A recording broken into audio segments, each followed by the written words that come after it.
Good evening, everybody, and welcome back to Variant Roles Presents Ravnica Supremacy Part 2. We are very happy to have you all here for this, our final stream of this Ravnica summer season. We have been having a great time, and we hope you have as well. Well, most of us have been having a great time. Some of us died.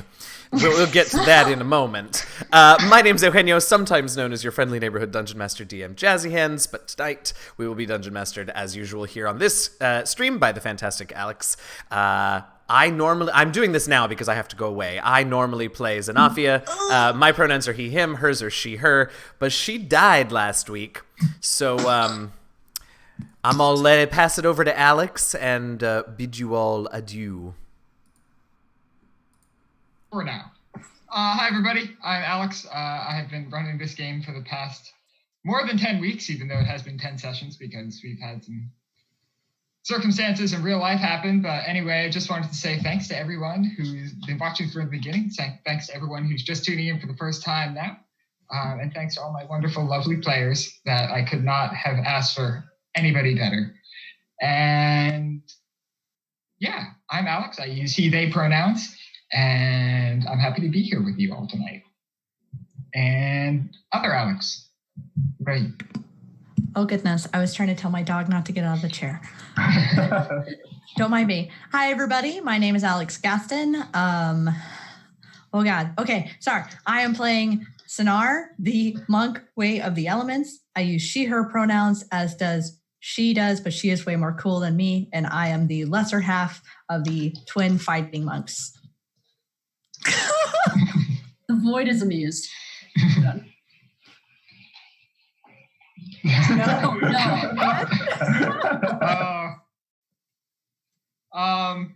Well, if we've already been introduced to the lesser half of the fighting monks, Yep. it would be introduced to the greater half. Mm-hmm. Listen, we're going to have to discuss that. Hello, everyone. I am Emma. I use she, her pronouns, and you can find me at MK Hansen on the Twitter sphere. And this evening, I will be playing Sanen, or San, which she is also Way of the Elements monk. She uses she, her pronouns, and she's Sin's twin. That's it. All right. Ink. Hi, my name is Ink. You can find me on Twitter at TheseDeadPens. I use she, they pronouns. And tonight I am playing Asimov, your Order Domain cleric. He uses he, him pronouns. And maybe he'll do something tonight. We'll find out. Yeah. Hi, so what's going on with my voice? I'm Samantha Darcy. I'm 65th Victor on Twitter. I use she, they pronouns, and I am playing August Kane, the half-elf grave cleric who uses he, they pronouns. All right. And last but not least, our wonderful returning for the final time guest, Stephen Rowe. Hey. Hi, I'm Stephen Rowe. I'm at Right Rowe on Twitter. My pronouns are he, him, or she, her, and I'm playing Farah Valet, a fighter necromancer, and her pronouns are she, her. All right. And I think that is it. We actually, again, don't have an opening monologue for tonight, but instead I would like Farah to describe what is your current process for resurrecting Xenofia, who was disintegrated last week? Okay, so do I have her sword? Yeah, I would say that you do. Okay. August would come into possession after Zan died, and August could pass it on to you. Okay, so I'm going to make a nice big pile of corpses, kind of just, arrange them in a ritualistic manner with the limbs sort of splayed in vaguely arcane sigils. Then just allow plant life and fungus to creep in and grow in as I stab the sword into the center. And then as I withdraw it, out will come like the flesh and the bone and bits and pieces of metal will solidify into a new body. All right. And to my knowledge, as previously discussed, this body does look more or less like Xanathia, and it is kind of also, it's a bit intangible. You didn't get it 100% right on the solidity. It's my first try. Yeah, I'm not going to be too hard on myself. I mean, you did bring her back from dust, so Yeah, hey, that's pretty good. Yeah. Hello. How do you feel? How many fingers am I holding up?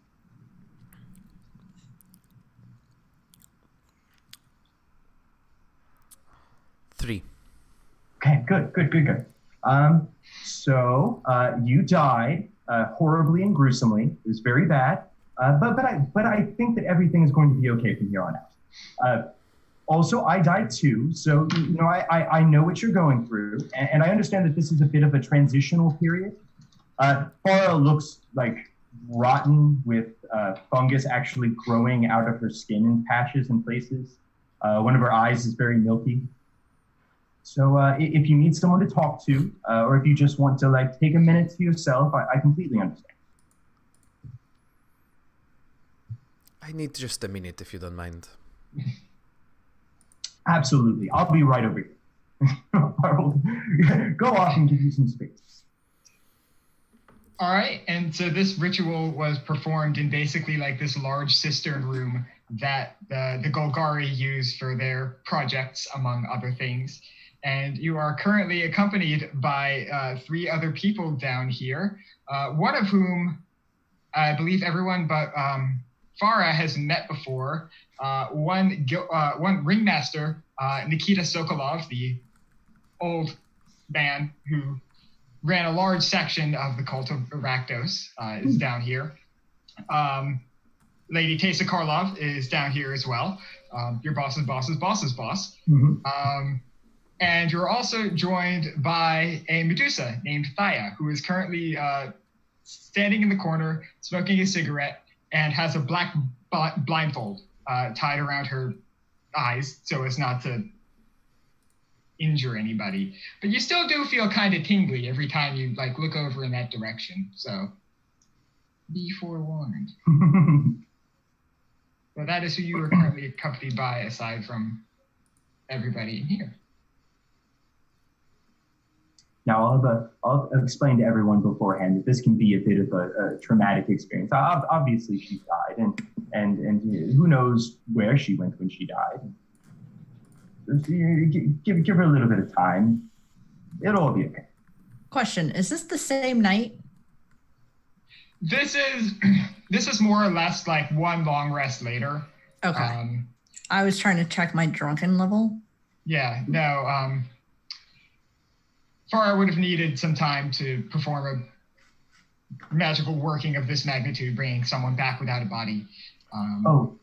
There is some organizational stuff that needed to go on to get everybody here. Quick tip: your soul is in that sword now, so just FYI. You put my soul in obligation. Well, yeah, it seemed like the most appropriate thing at the time. I don't know you as well as I would like to, and I know that you like the sword, and I figured that would that would work well. It was perfect. Oh, good. Well, just don't you lose it or something. No, I wouldn't dare.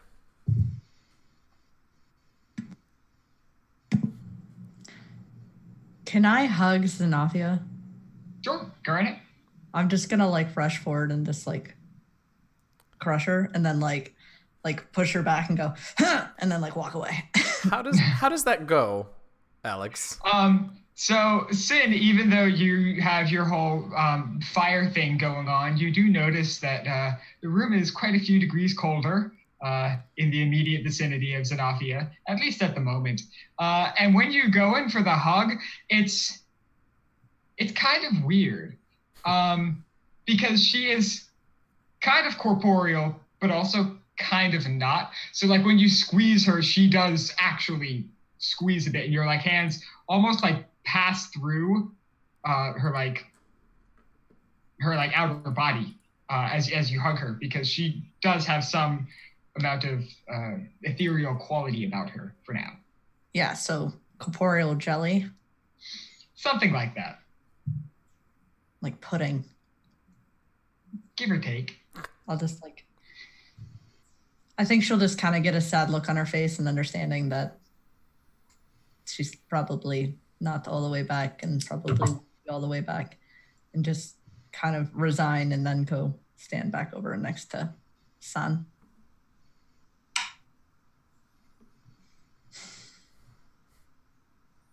San will sort of, as Sin turns to go back and stand by San, will sort of smile and yeah. That's all. Okay. I got a smile, y'all.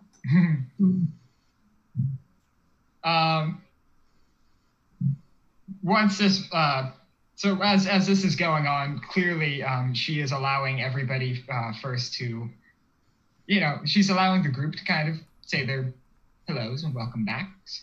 But Lady Karlov does approach you pretty much immediately as soon as everyone else seems to have said their piece.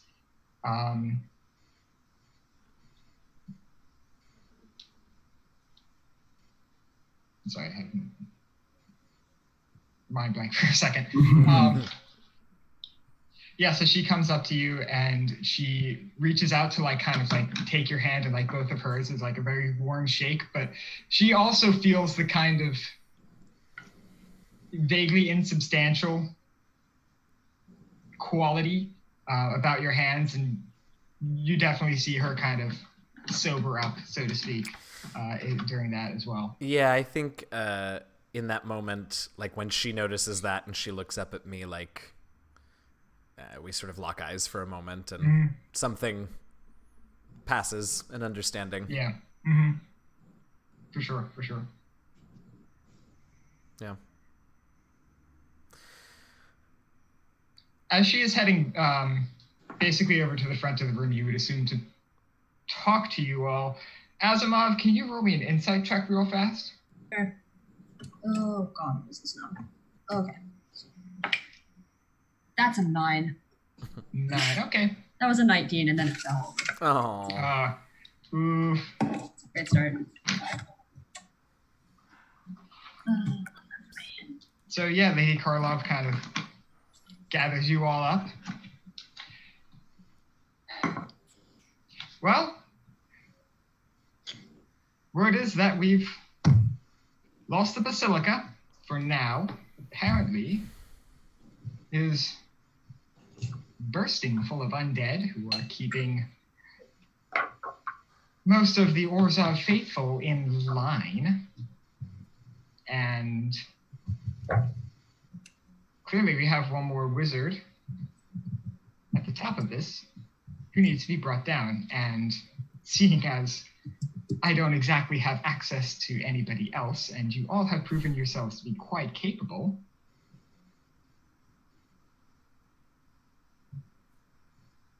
how would you feel about hunting down one more wizard? I would do it for free. No, she wouldn't. But I was going to say, you've been in our guild far too long to do anything for free. Come on, Sam. This one deserves to die, though. absolutely. Perhaps, but even justice deserves something. And There, I do have a point. at this point, I will say, oh, go ahead, Stephen. Sorry. Oh, I was just going to say that I've got an opening this afternoon if you're looking to contract my services. Farah is coming with us. Excellent. More than happy to help for a very fair fee. I just picture Fada pulling out like a date planner and just flipping through the pages. Well, I think today would work. Maybe through. She checked before she came. Of course. Or just pulling out like a. That would be very gauche. Do you have an actual physical contract that? Oh no! Yes, you offer? of course. Okay. Yeah. Drew can go skitter off and bring it back and hand it over. And yes, it's already been prepared specifically for this sort of circumstance. Because I heard someone died, I figured revenge was going to be on the table. So, yeah, Lady Karlov just like picks up the contract, signs it without reading it. I'm sure your terms are more than reasonable. Sends it They back absolutely are. scuttling Thank with you. your hand. Thank you, Drew dear. Okay, I'm good. I'm ready to go anytime that you are. Well, let's not get too far ahead of ourselves. There's still the matter of the very large quantity of undead creatures walking around. But I believe Nikita and our new friend Thaya have something to assist us with that. And at this point, Lady Karlov steps back, and Nikita, that Rakdos Guildmaster, doesn't look very much at all different from when you last saw him. Still wearing this like open red and yellow coat. Still very old, but very muscular. Just this kind of wiry old man that has quite a lot of energy, actually. The cocaine. Did you just say the cocaine? Probably. I mean, Rakdos. Exactly. I'm Yeah, so proud of you. That is a reasonable assumption, to be sure. But he sort of like gets in front of you, like, well, I can't say I particularly enjoyed working with the Orzhov these past few weeks, but it has been beneficial to us, so I think it is about time we observe a favor. We can get some people to cause a diversion and maybe start a fight with some of your skeletons and other things that you have crawling around that church of yours.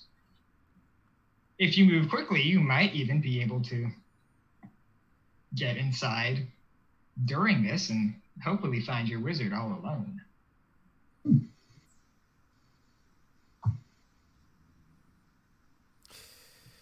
Well, then get it done. Who knows how long any of us have? I was reminded recently. So Wow. let's go. Is there any other information you could possibly give us? I would not like to be reminded again of our mortality. Well, I don't think I'm the person to do that. And he sort of indicates his head over to Thaya, the Medusa, who is still standing in the corner, smoking a cigarette.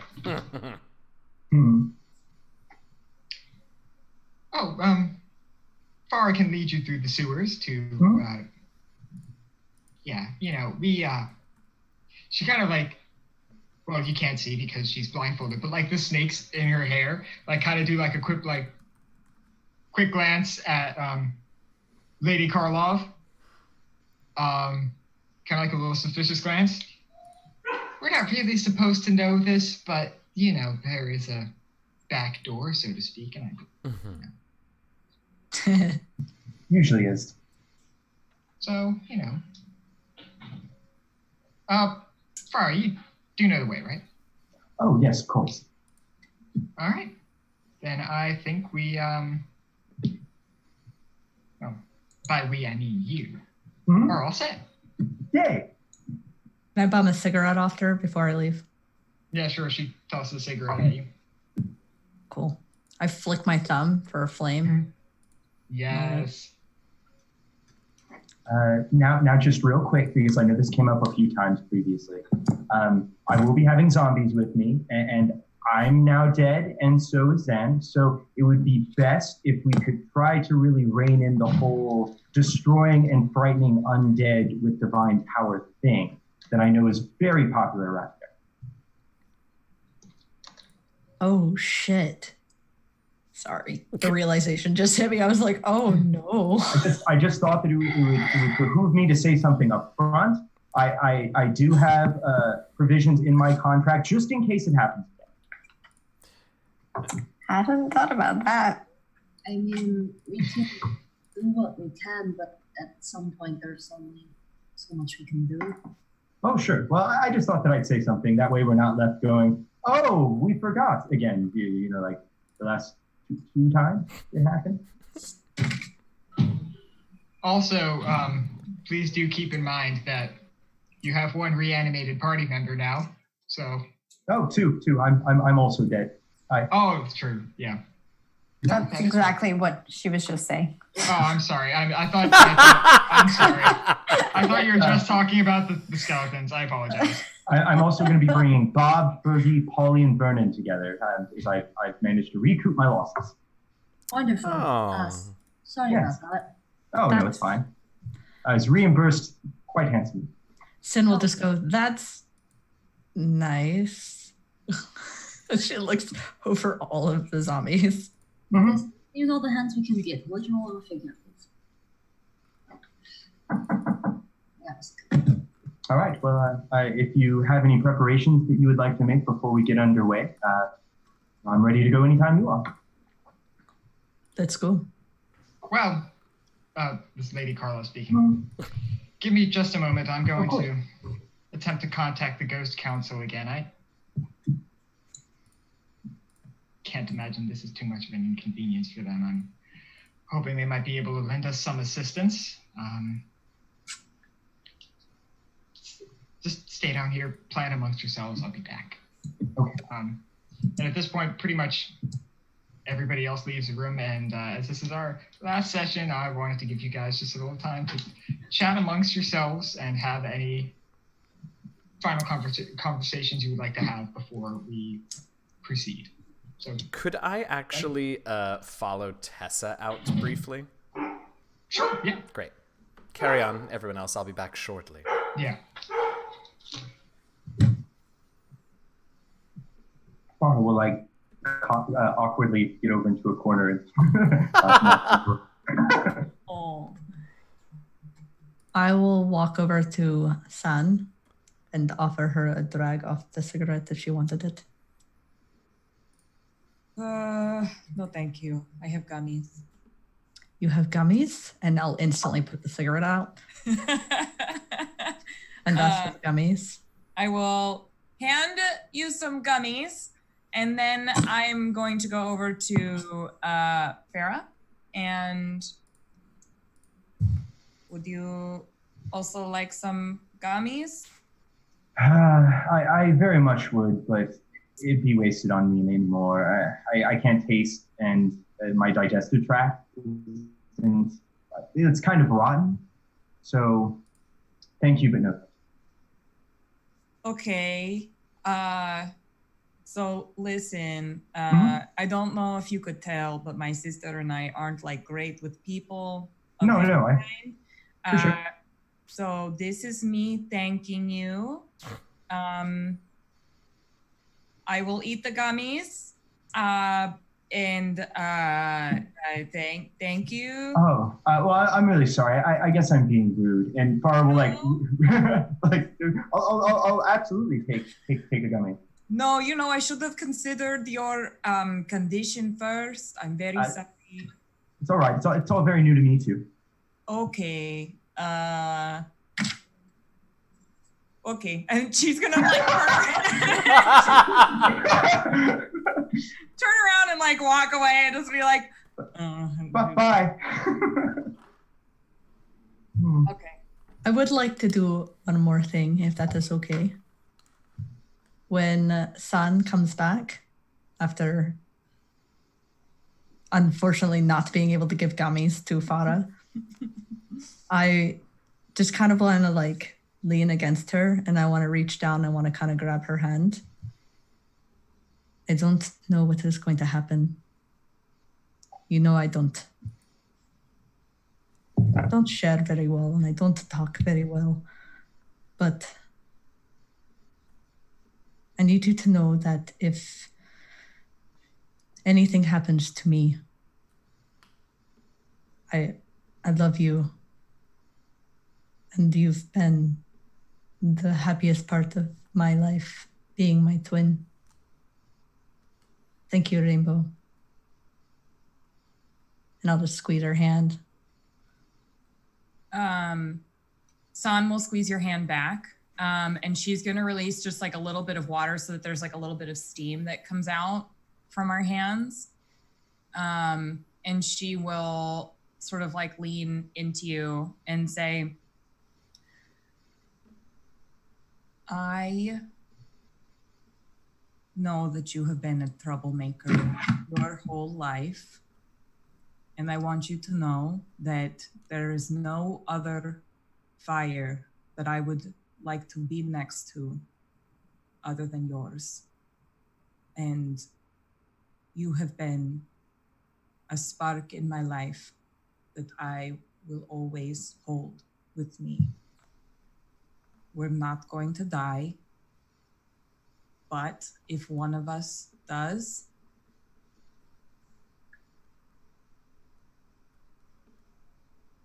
and she'll just sort of trail off. She won't actually finish the sentence, and she'll just squeeze your hand harder.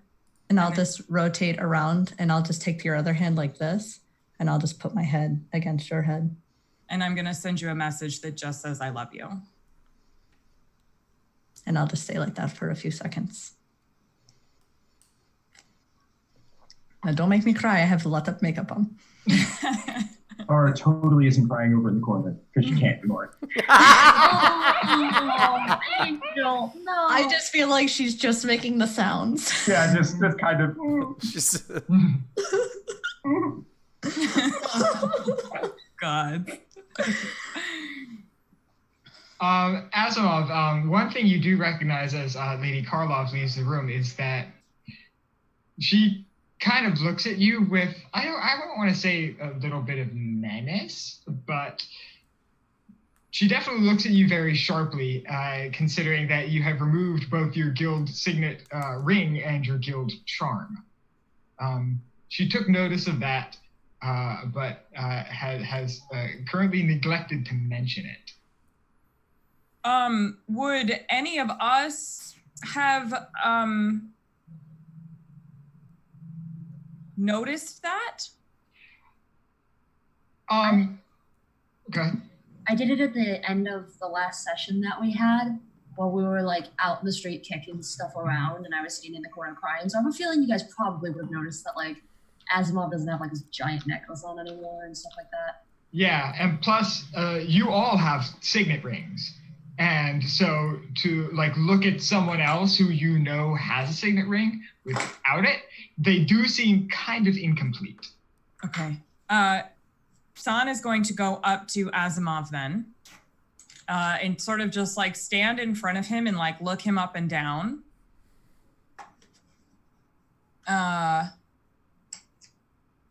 And she will take her hand up, like clearly like in front of him trying to show him, and she will take her signet ring off and put it in her bag.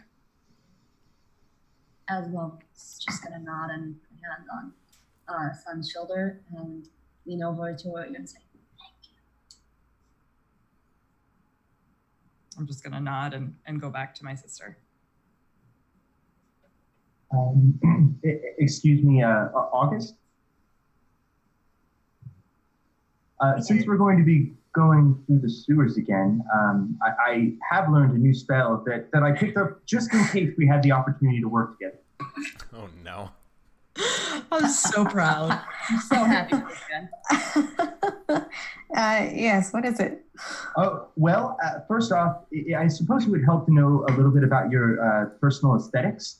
Are you more of a bone or a ghost or a plant or like a rotting corpse sort of person? I won't take any offense if you're not a rotting corpse sort of person.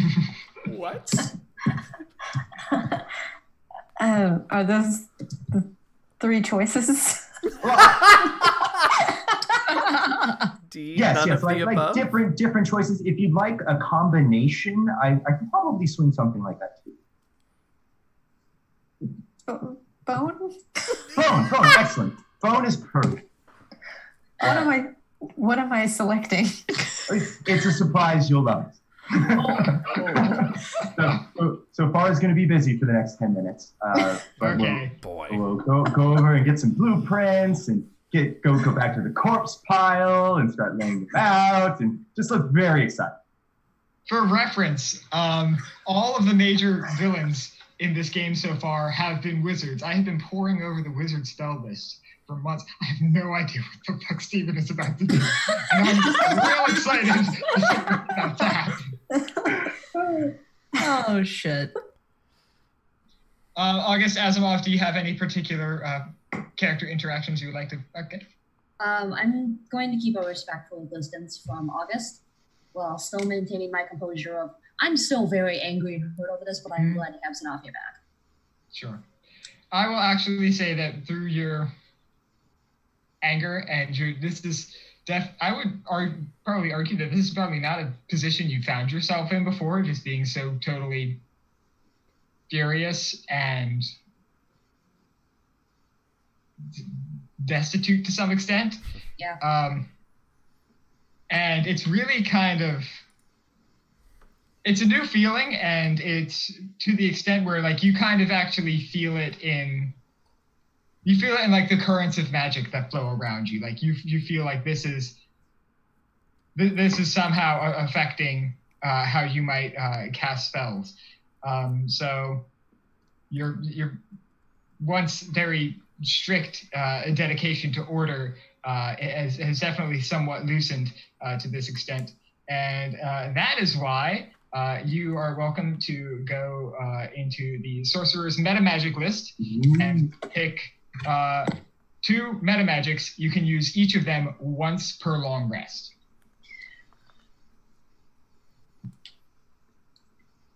Newsflash, I'm useful finally. Nice. Okay. Okay, thank you, Alex. So Zan, you have followed Lady Karlov out as she's kind of holding this little like sort of like a cufflink, like this golden little jewel. It's a sending stone. You've seen them before. Is she using it at the moment? No, she's kind of just ascending. She doesn't really want to be in the sewers any longer than she has to. Sure. Sure. Tessa, a moment, if I could. Of course. Zan's gonna reach into her bag and just pull out a little piece of parchment and quickly scribble some things on it and fold it up and hand it to Tessa and say, I don't want you to think that death has changed me too much, but when this is over, keep an eye on them.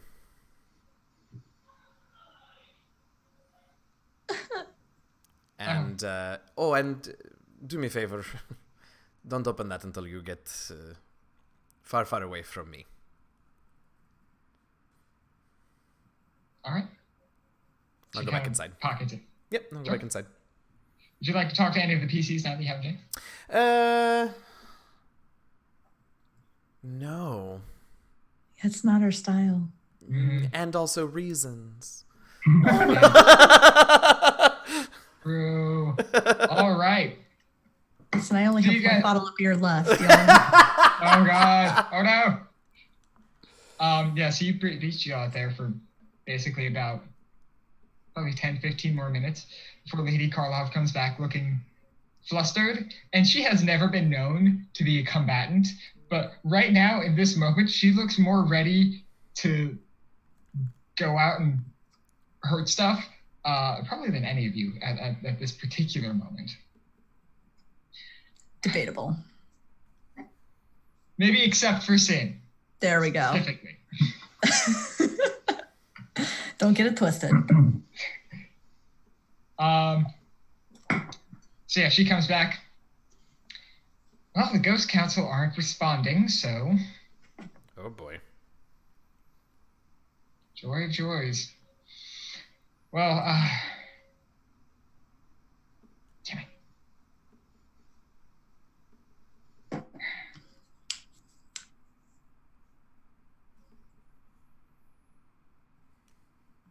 So now what?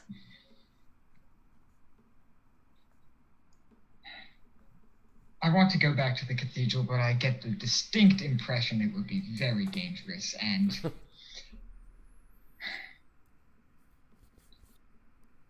angry as I am, I do not intend to add one more thing to your very difficult task as it is. So, Farah, if you can show them the way, I will be patiently waiting.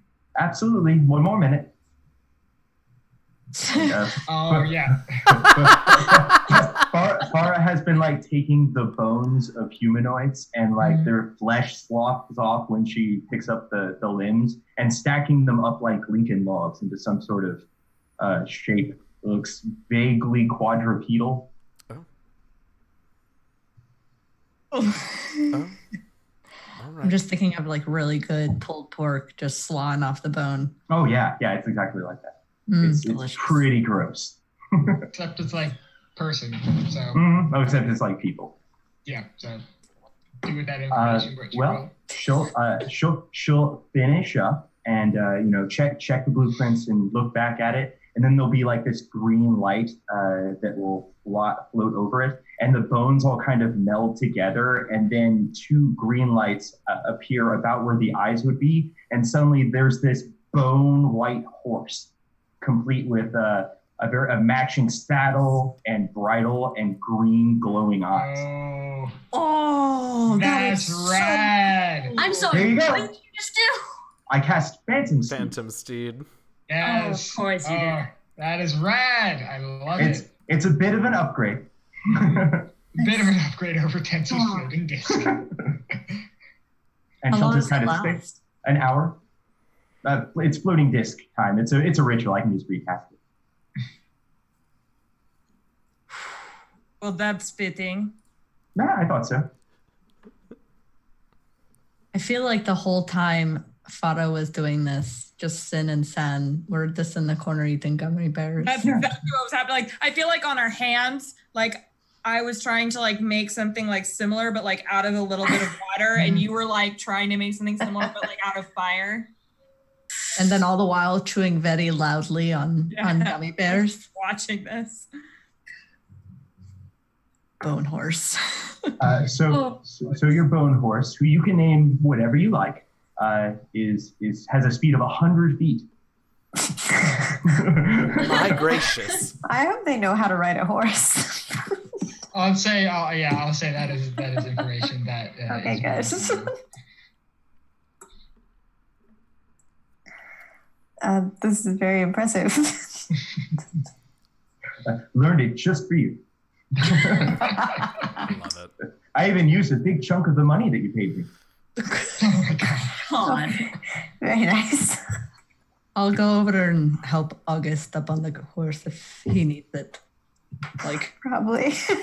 I'll put my hands, like cupped, and like try to help them up on the horse.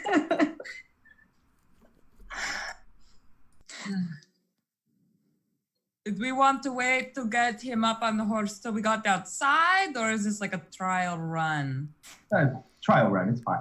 I can always recast it if we need to. Or Of course, yeah. we can always switch back to the disc if it comes. No. Do we know where we're heading? Do we know where we're supposed to be heading? Yes, absolutely. you're gonna be- Great. Just checking. I missed the part where that's right. Farah is supposed to take us. Right. Yes, I can lead you through the sewers again. Oh, but- that was me, not Zan. I just couldn't Oh, yeah. remember. Absolutely. Steven can still lead through. That's this true. is I'm all really about it. You know Absolutely. what? I would I follow. 100% can. Horses can't fit in real sewers. I'd follow you anywhere. Yeah. Or it's just Steven like in a wig and in an elaborate costume. I'm here for it. Well, this has been quite the return. Should we carry on? Mhm. Farah, Yes, if you wouldn't mind. absolutely. And Farah will lead the way with their zombies trucking after. There's a gnome and a tiefling and a human and Bob. Remember Bob the elf? Oh, Bob! Bob the elf is still with us. Oh, I'm so glad Bob's back. I know, right? Little worse for wear, not gonna lie. But That's to be here. expected, I He made it. suppose. Not as fresh as he was. Farah, how long do you think it will take us to get to where we are going? Half as long as it usually would.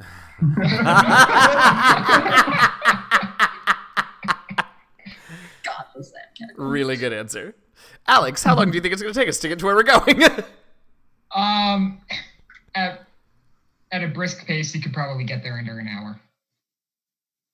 Okay, Farah, do me a There's favor. been some, When we're there's been some transit since last session as well. right. Farah, do me a favor. When we're about 5 minutes from our destination, just give me a little sign if you would. Absolutely. Anyone else need a heads up or anything? No? I mean, Good? I would like one just in general. Yeah, sure. Well, I'll just tell everybody when we're about 5 minutes. Also, I would like to just keep an lookout for things. Please. That would be good. Does anyone want some gummies? Or some Twizzlers. Or some non-name brand things. We don't have Twizzlers. We're not sponsored. I cannot. No, I'm good. Thank you, though. You are If anyone would like any history or have any questions about the construction periods of the sewers we're passing through, I'm more than happy to give a guided tour. All right, excellent. so Farah will, in fact, give a brief history of the sewers of Ravnica we're passing under the district. Does Okay. Farah have one of those flags?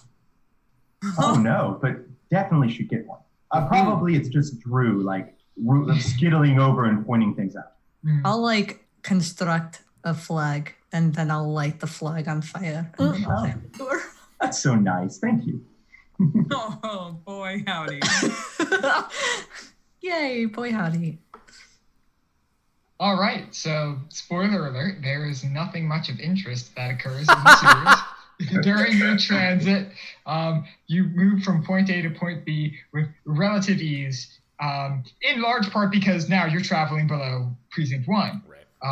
And, granted, sewers are still sewers. It's still gross and muggy and smells bad, but It's a true comparatively rich people speaking- don't shit.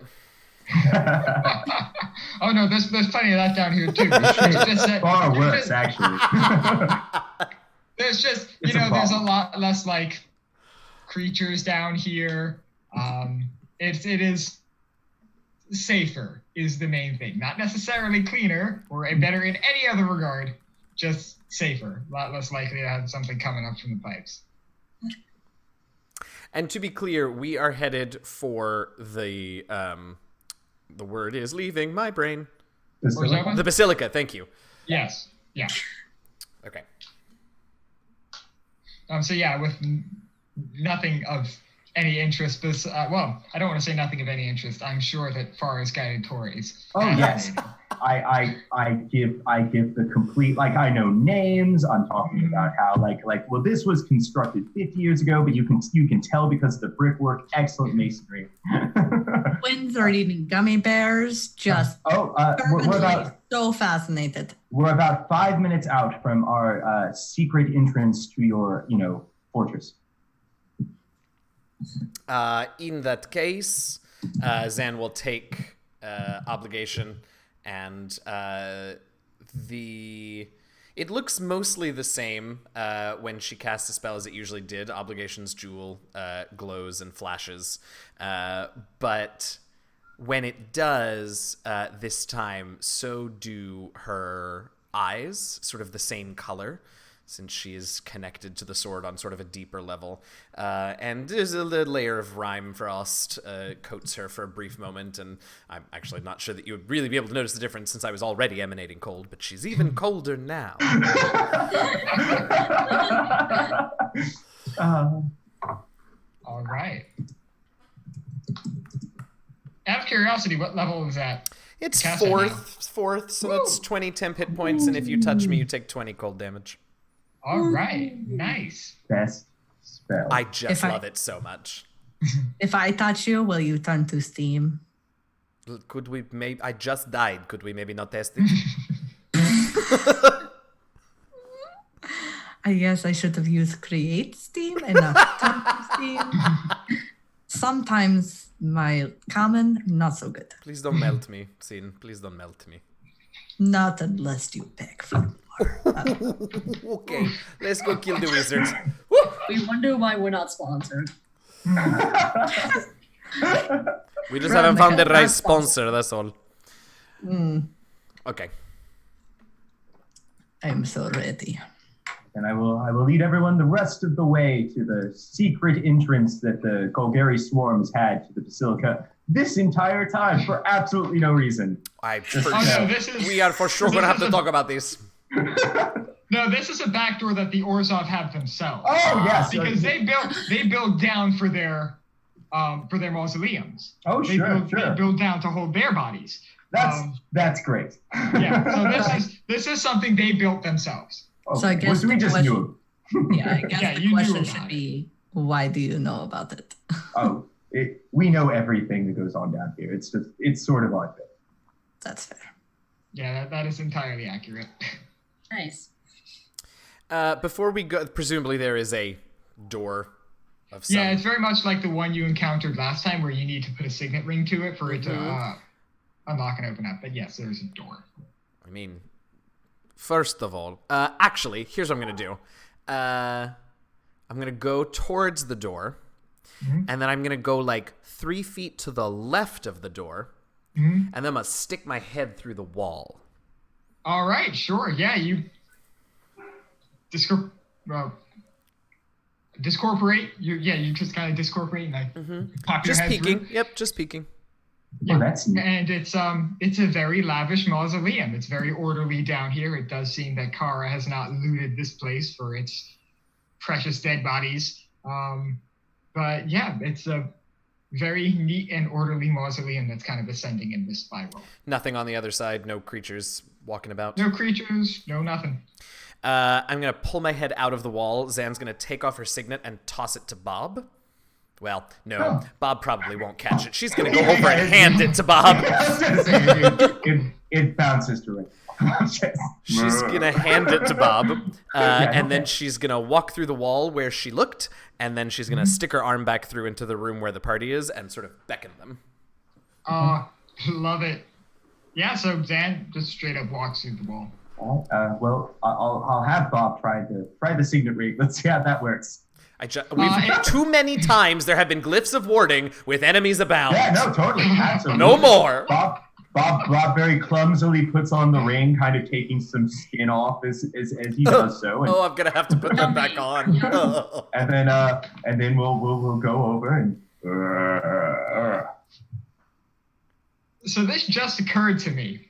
So Bob presses the ring to the door, and there's this sort of like wash of golden light that surrounds you all. And for a second, it kind of like hovers around Bob as if there is magic gathering, but then it dissipates and the door opens. I don't know what it was, but I'm glad it wasn't me. That's great. If anyone would like to make an Arcana check or a history check to try and determine what happened, sure. Very much so. Why not? 25. 19. All right. Get it. All right. Y'all, this is the 6th one I rolled today. So Roll, got new die. Ew. today's gonna be great. Sin, I think you would probably know this via Orzhov history, and I think Farah, you would know this by sort of observing what the magic did. So, because Bob used to be a member of the Orzhov Oh, system, shit, I forgot about that. there were no traps or countermeasures set off.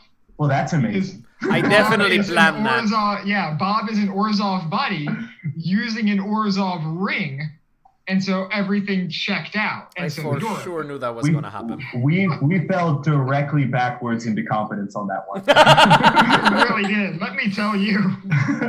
So yeah, the door opens up and we're good to go. All right. Well, but Bob can lead the way. All right. You do have the corpse of Bob just kind of. At this point, I would say Bob is fairly well decayed. So. Oh yes. Oh, Shambling very up much the, so. It's not.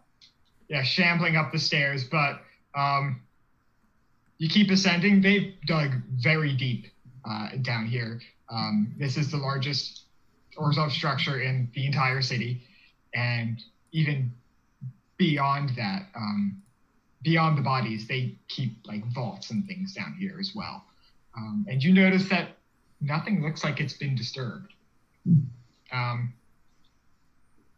But yeah, you keep going up, and eventually you come to a door that you would all pretty much recognize to be the entrance into the sanctuary. So the large central room where people come to offer their money and be proselytized in. Do we have any sort of sense of where the final wizard is meant to be, or would likely be? I would say that in your dealings with her, noticing that she is extremely self-important, I would say that it wouldn't, and plus there is also the need to find out what happened in this regard. It might not be a bad idea to check in the chamber of the Ghost Council. Oh, for God's sake. Ugh. Okay. I mean, if there is any organized resistance, you are aware that that is likely where it would be. Sure. And if there is not any organized resistance, then you are aware that's probably where a new leader would situate themselves. Sure. Well, and and Tessa did say that the Ghost Council wasn't responding, so that can't possibly be a good sign. Can we also see, because we would know coming through here what kind of protective devices or traps have been laid, can we see if there's anything new? Anything might... Go ahead and roll investigation. I will say that as you've ascended, you've noticed like other Orzhov down here. Like people just working. Granted, there's a mood about this right now. These people are, I mean, the Orzhov are in a chatty bunch, but even now they're particularly quiet. So investigation, dirty 20. All right. You notice absolutely nothing new. Okay. Well, at least we know that they haven't put any more defensive measures.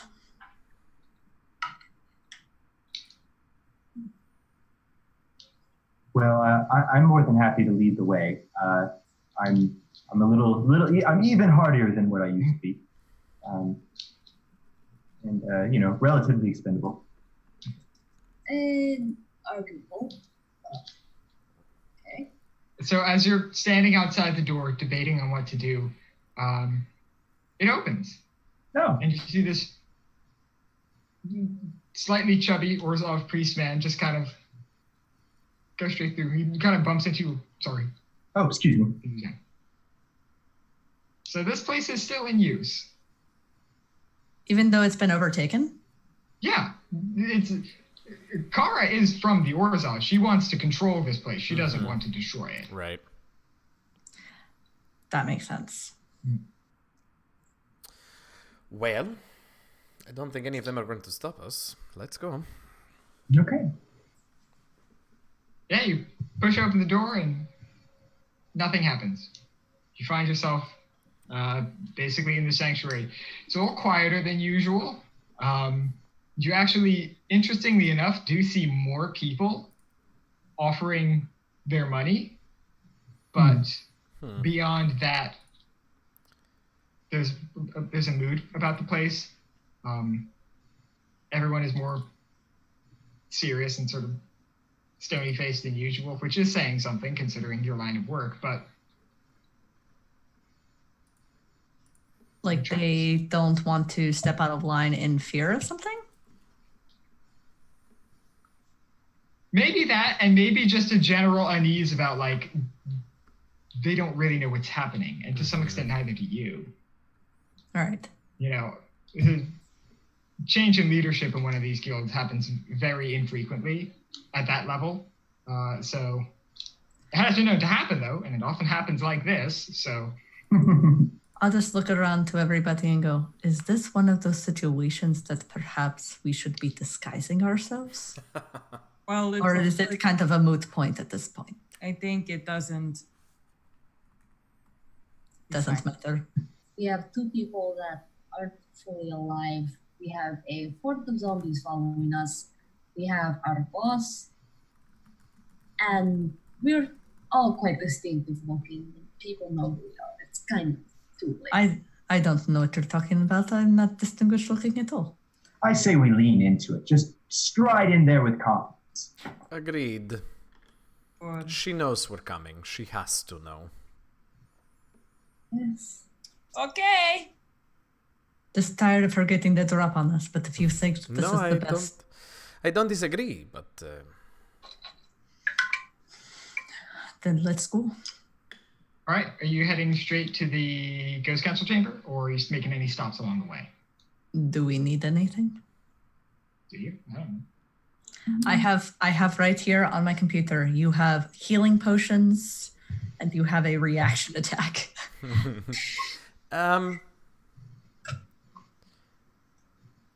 It feels like we should...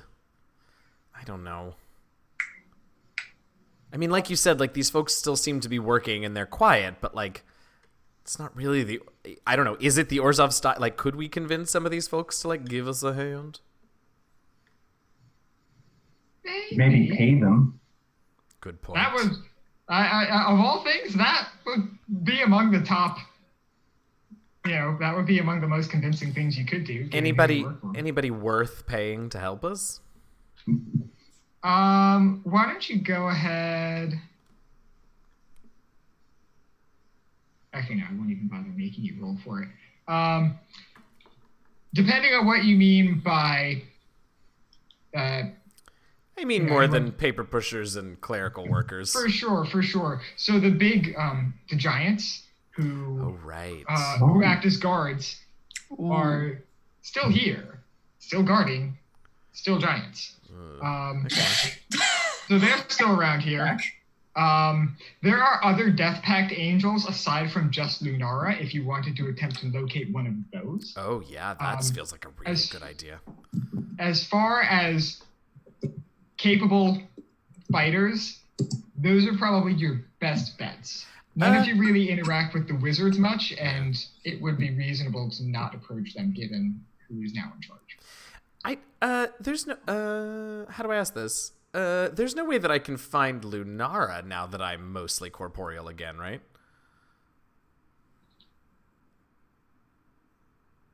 You would have to find some way to...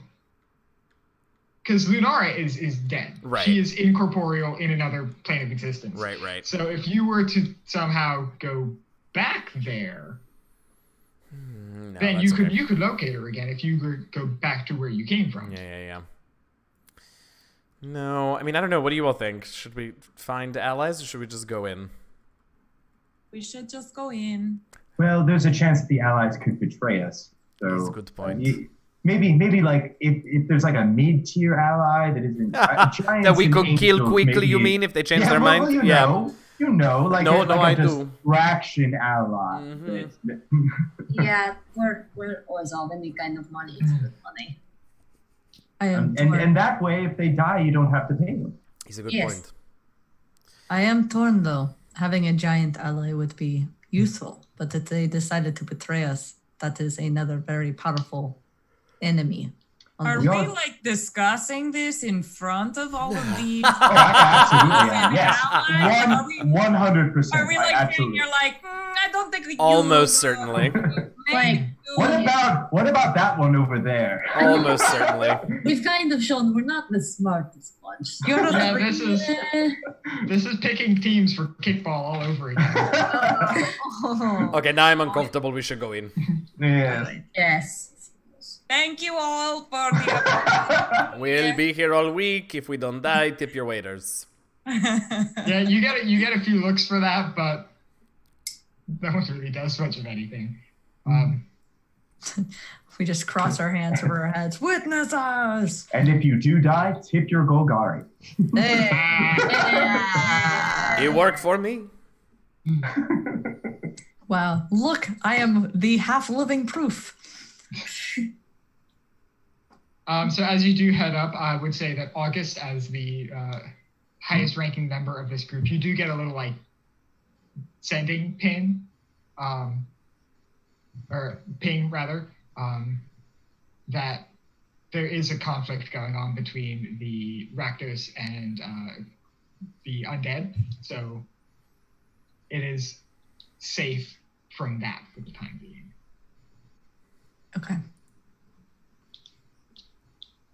So yeah, you basically go straight up the steps and kind of around to the front of the building to get to the Ghost Council chamber. And as you're going through it, you get like the building just seems different to you, but not different in the way that everyone else around you seems different in that they're scared and nervous. The building just kind of, it feels a little safer, even though it's markedly not. And might be able to elaborate on that later, depending on what you guys get up to. But for now, you basically head straight up to the door to the Ghost Council chamber, and it is unlocked. You could just go right in. Bob. Yes, good. Go ahead, please, Bob.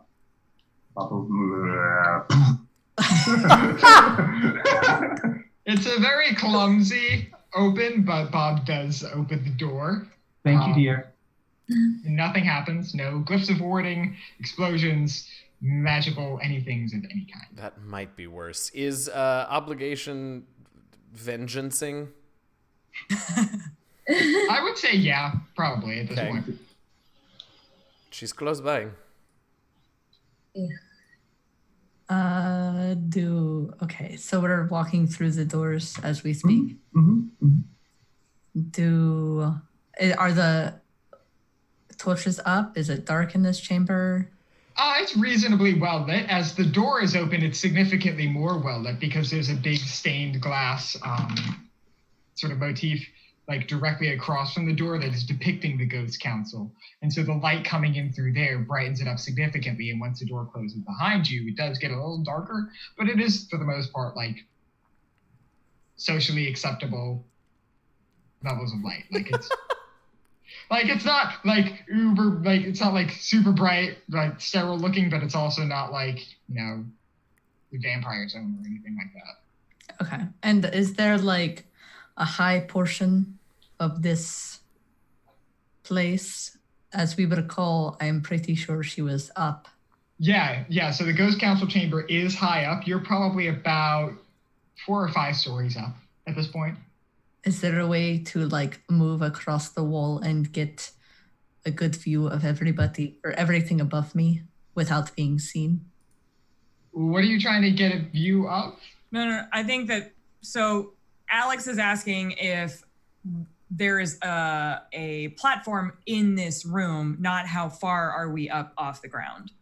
Oh, right. Okay. Because if I remember with the circus or the they were up on the tripwire, they wanted to be high up so that we couldn't reach them, but that they could reach us. So I want to get a little bit hidden, but I want to be able to see if I can see anybody around.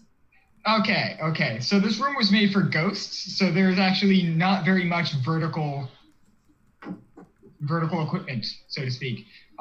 There are bookshelves that just go straight up for a long way up, and there are a couple of like super tall ladders, but the verticality in this room is not meant for living humanoids. Okay. So there's not much of a platform. But what you do see is you actually enter the room. I thought you were hanging out outside trying to look outside. As you do enter the room, you do see sitting on the desk in her black cloak, black pants. She's sort of like sticking her finger out like this to a little bat, which is sucking blood from her finger. Is Kara. That's kind of sweet. I just instantly like lift up my middle finger. She kind of shrugs. I'm feeling a lot of tension. Is this her? Oh yes. Zan will just sort of like hold up Vengeance's pommel, which is now sort of has an angry red tinge to it in the stone, and just nod. Okay. Kara indicates the zombies. Those yours? Oh yes.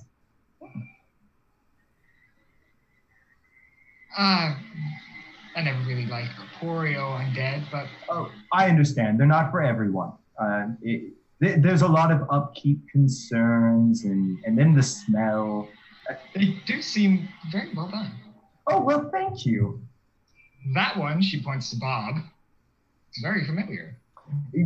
I would expect so. As I understand it, Bob here used to work for you. Yeah, but, well, he was a bit of a bastard. I can't even complain that you killed him. He was so much better when I separated his soul from his body and used both parts separately. That was very efficient. I did quite enjoy that. Resourceful, I like it. Like, don't waste any part of the animal. The animal is We, appropriate. We will take the same consideration for your animal hide. Oh, Maybe. this got dark quick. Tends to happen. But why, though? Everything is running. Everything works. Everything is fine. We're making money. I don't see the problem here. Let's just say you royally pissed us off. And that seems to be enough in my book. Oh, what? So this is just you exacting personal revenge? Well, that and Is the there- paycheck is going to be very nice. That is very true. And honestly, is there any higher reason than revenge and money? And a good paycheck is. I signed Well, a contract. she actually does indicate at a couple of sort of like magical scorch marks on the ground. If you're looking for a payday, I think I would be the person to talk to about that these days. God, I am really going to enjoy burning your corpse. No, Sin. Let's hear her out. See what she thinks could possibly get us to change our minds after she... well, after the last few weeks. Oh, to be fair, she points directly to you, Zan. I understand why you're a little upset. I But look forward... in any case, look, the guild is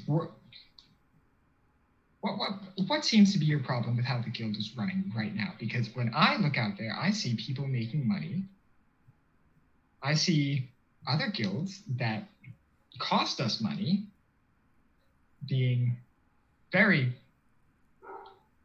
very significantly wounded. I don't see any problems with what is happening right now. Do you? Okay, so I'm just putting this out there for everyone. Hmm? This is my last gummy. This is our timeline for us to have this conversation. And when it's gone, I'm going to start cracking bones. Okay? Noted. Asimov is very happy about that. Okay. And the future, Kara? When the other guilds that we have yet to destroy come knocking on our door, looking for balance to be restored to Ravnica? You can't possibly think that you will overcome all of them when they decide to put aside their differences, as we have with the Rakdos to oust you. Oh, but we don't need to get rid of all of them. I mean, sure, the Boros are distasteful, but they're to some extent useful, and they contribute to the law and order of the city. Same for the Exorius, even if they are, well, you know how they are. I know exactly how they are, which is why I don't believe for a second that they would leave us alone after such a bald-faced power grab in what is, as you well know, a precariously balanced city. Well, that's why we bring them in. I mean, after all, the Boros have been very helpful in dealing with the Rakdos these past few weeks. Same with the Azorius. And I don't think they would have any connections about pursuing the same end for the Gruul plans either. I don't see why we can't purge a little of the filth from the city. And then what? And then we live in a better city, I suppose. With you as guildmistress. Only for one of 8 guilds at that point.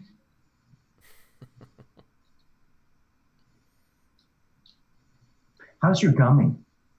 Good? It's delicious. It's almost gone. I'm just going to live vicariously for you. It doesn't sound like you've convinced some of us yet, Kara. We'd have to try harder than that. You have a lot to answer for. Well, fortunately, Fortunately, I don't really have to convince anybody. I mean, I don't really see what you could do at this point. I sincerely don't. Oh, come now. You might be confident, but you're not stupid. You've seen what we've done. You've seen what we've accomplished. You don't think we could do anything? Well, I guess that remains to be seen. But until then, she kind of pets her bat. Peculiar and I will be anxiously awaiting to see what you do. Well, if you would excuse us a moment, we should decide together.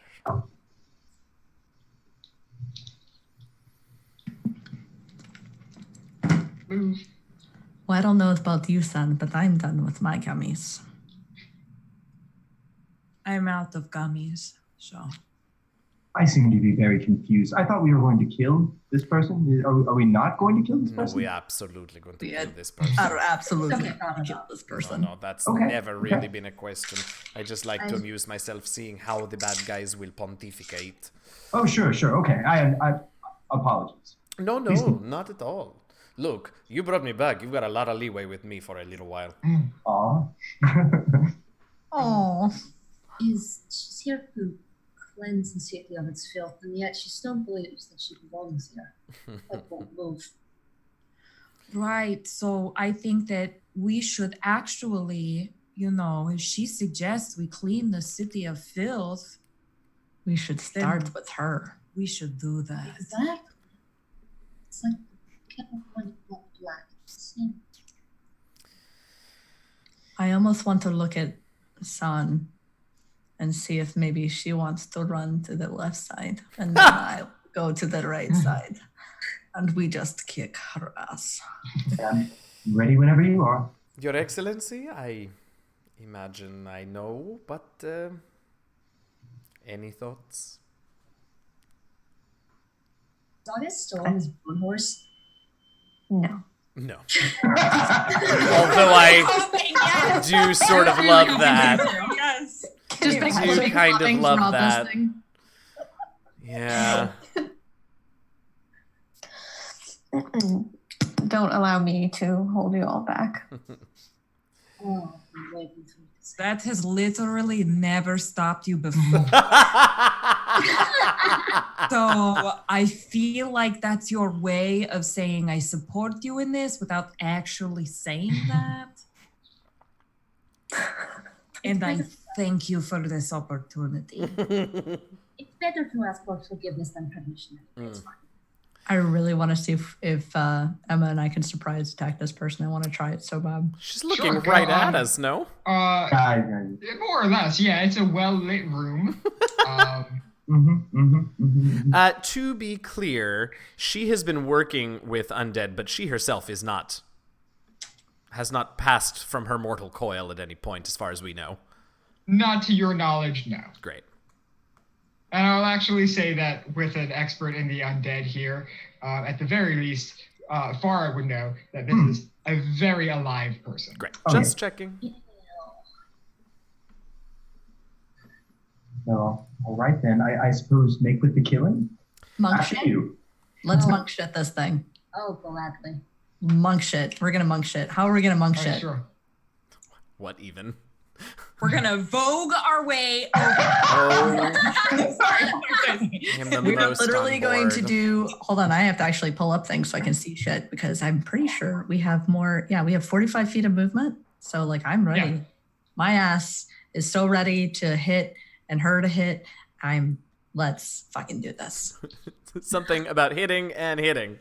Let's do it. All right. So you want to run up and make a couple attacks? Yes. All right. So she's sitting down. So expending your movement speed to reach her is not a problem. So go ahead and make your first attack. Oh, Are you boy. all right with this? Don't Emma? like this sly smile that Alex She's has done. on Here's the me. thing. She's done this to us before. Oh yeah. He's probably not even here, but at least we'll find out now. Okay. Well, the bat was drinking her blood. Well, that is a Probably. natural 18, so I'm going to say Okay. that's a Wait, 27. what are we rolling? Sin just rolled to attack. So Okay. You know, the punch. what? Nothing. I rolled to also attack, and I thought my roll was funny. Is it a what 1? was it? No, I got a 5, so I have a 14. All right. Okay. All right. So, San and Sin run very coordinated. You've done this 1,000 times before. Sin comes in, swings with the quarterstaff, and San is there a second later, swinging with the same quarterstaff as it vanishes from Sin's hand into San's. And both of your attacks pass harmlessly through the illusion of Kara Dotsk as the doors to the Ghost Council chamber slam shut and kind of like you hear bolt. And there's just this sort of foul yellow gas seeping into the door, or into the room through the door. And you hear her voice, go ahead. Would my passive perception had picked up that she wasn't here? I don't think so. My 20 passive perception would not have picked that up? It's investigation. It's an investigation check. Where is Rillian? All right. Yeah, I'm sorry. No, you're good. Oh, I should have done that, but I wanted to at least try to give us an edge just in case. I mean, would Sin and San have honestly done that? No, I've like stopped and been like, we're going to investigate. Technically, passive Well. investigation is 17. Just going to put that out there. Yeah, that is not high enough. I'm sorry. It's fine. Are we going to be rolling initiative or?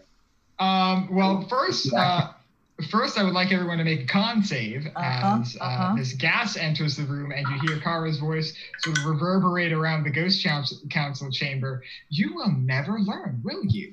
Oh, fuck off. What if you don't breathe in? I was just going to say, do we breathe and does it matter? Let me take a look at the spell because I think it mentions it specifically. Yeah, sometimes it matters and sometimes it doesn't, depending on what this is. Yeah, okay. So creatures are affected even if they hold their breath or don't need to breathe. There it we is. go. Now I know what spell it is. Is this a charm? This is a poison. No. Okay. Yeah, she's trombing us to die. That's what she's doing here. Yeah, so if everyone can make a con save for me real fast. Okay. Sure. Well, Nine- that's a 6. Okay. 19 for Zan. Okay. 25. Get it. God, I'm okay. We love you. We love you so much. I got a 13. 13, okay. Emma? I got a 16. All right, and Sam. 10. Okay, so...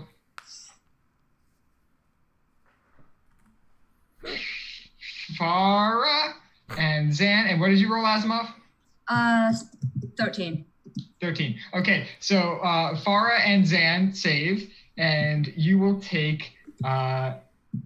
I'm sorry, I had to do math. You will take 10 points of poison damage, and the rest of you will take 20 points of poison damage.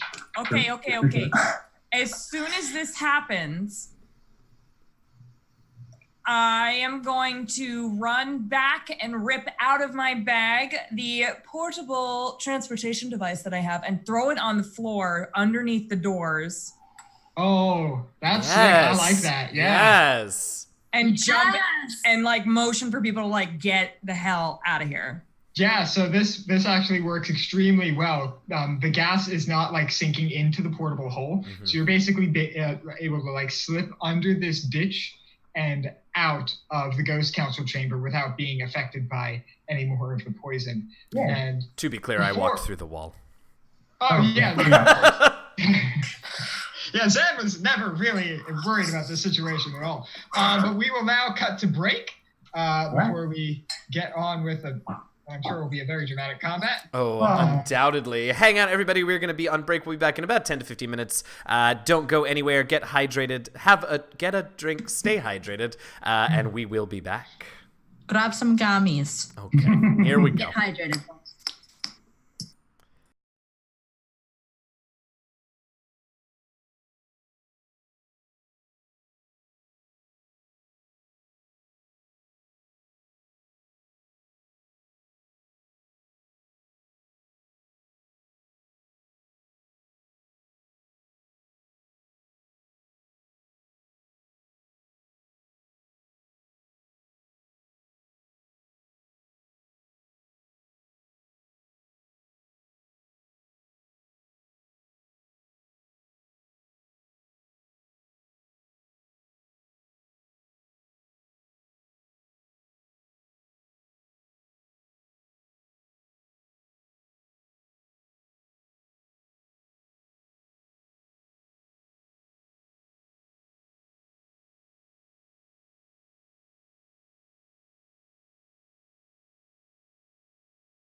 Welcome back, everybody, to the second half of the finale of Variant Roles Presents Ravnica Supremacy Part 2. I'm not going to say things because we have lots to do and we're about to get into combat. Take it away, Alex. We do. Let me throw on my music for everybody in the room real fast.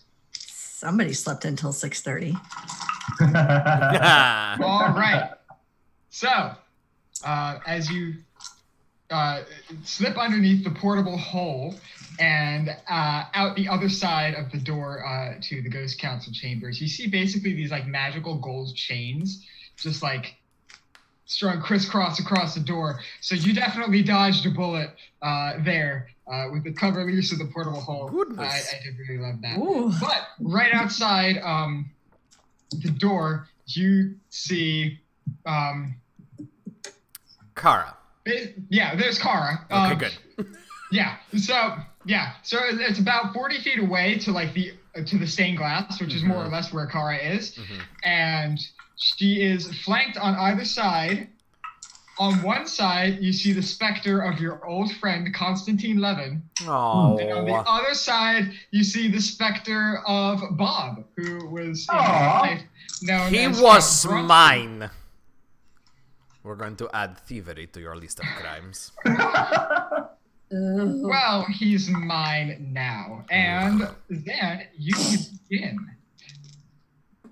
What? You're up first. Oh, Me? Who? Yeah. I rolled a 16. Y'all get it together. All right. And I was just like sad boy out. Bad round of initiative for literally everybody. Yeah, not great. I'm not impressed. Okay. I am going to okay. Oh, I meant to ask you about a thing and then I didn't. So I'm going to Go ahead. It's fine. No, it's okay. It doesn't matter. All right. So I'm going to approach her.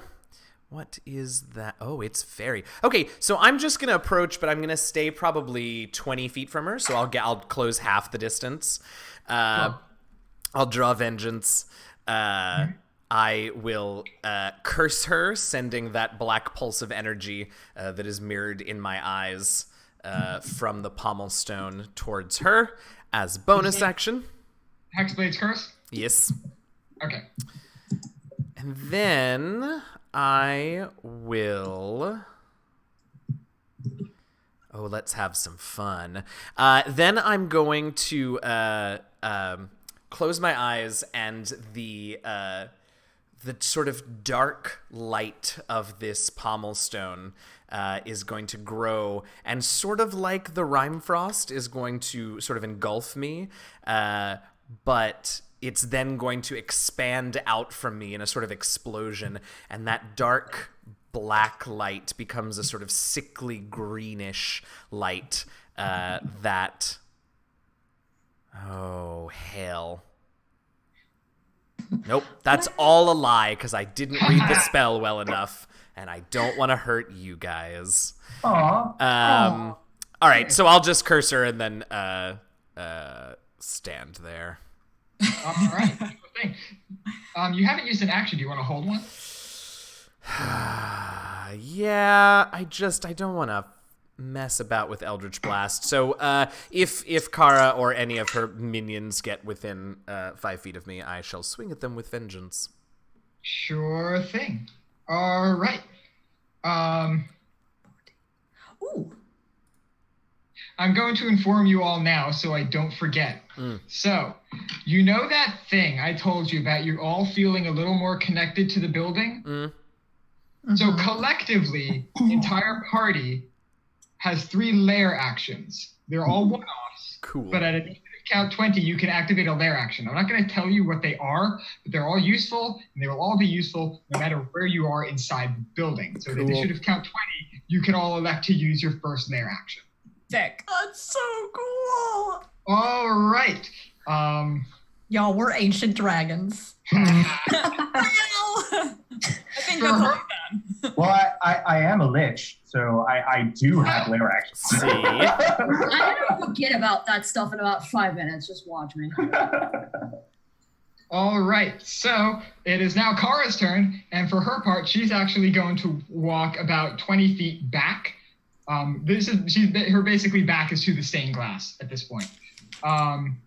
And she is going to basically burn this ring of like, it's not even fire, it is literally just smoke that's going to sort of rise up from the ground and cast her and basically everything around her in this like thick dark shadow. You can barely see anything going on in here. I would like to try to counterspell that. All right. Everybody golf claps. So is it a 3rd level spell or lower? it is a higher. Okay, well then I will roll. Okay, sure. I will fail to counterspell. No! All right. So what is your though? look like?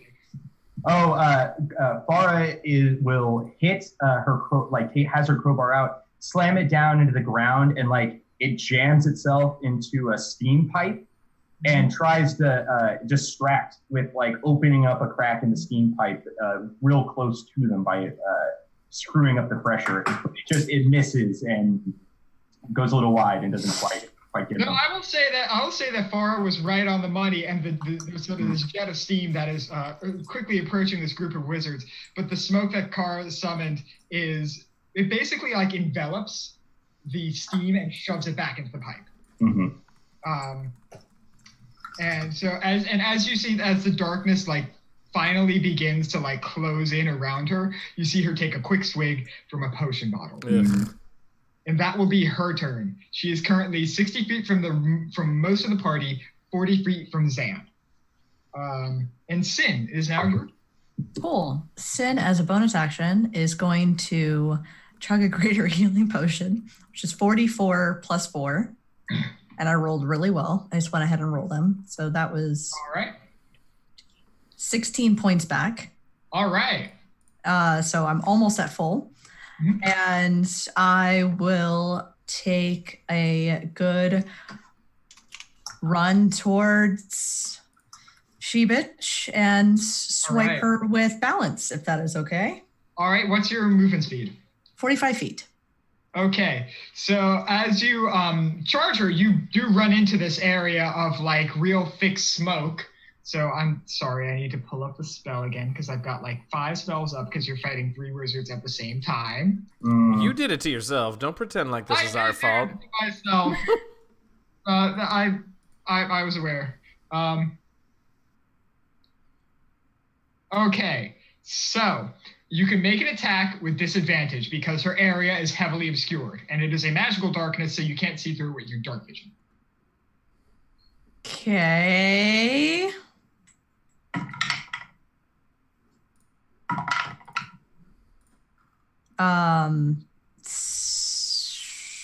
I almost tried to use my mouse to click. 16. 16 does hit.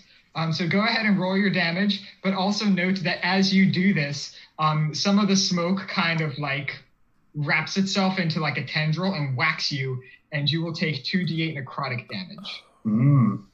Okay, well, that was absolutely worth the 9. Oh.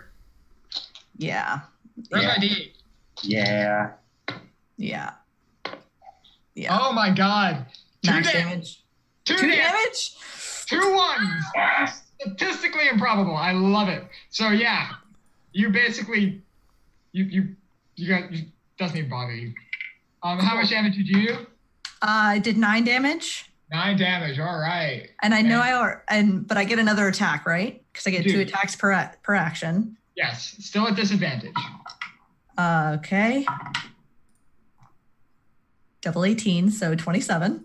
All right. And you will again take 2d8 necrotic damage. Okay.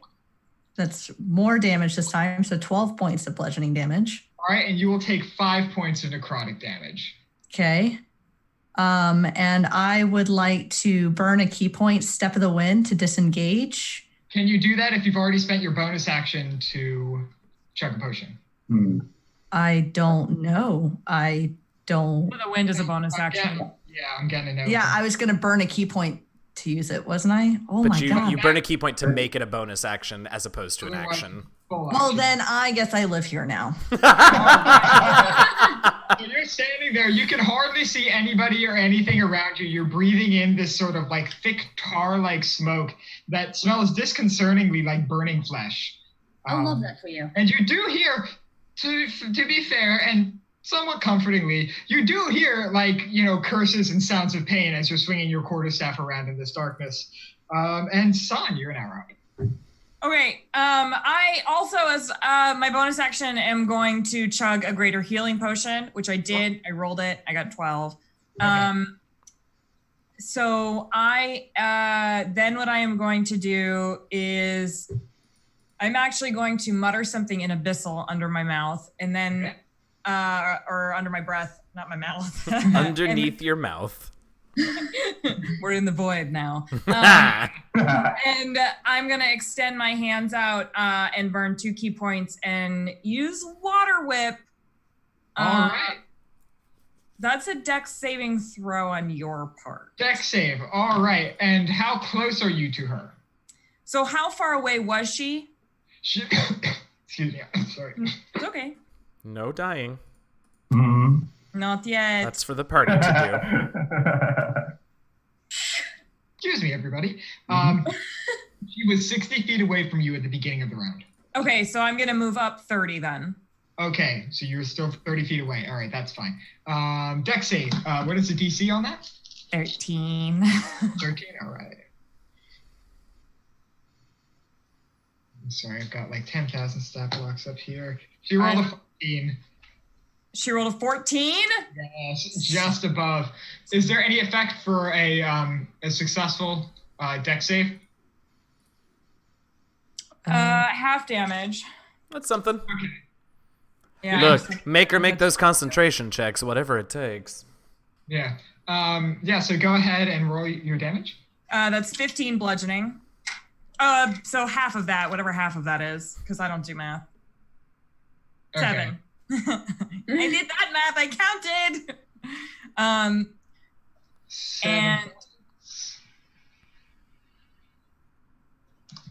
All right. fuck. Okay. I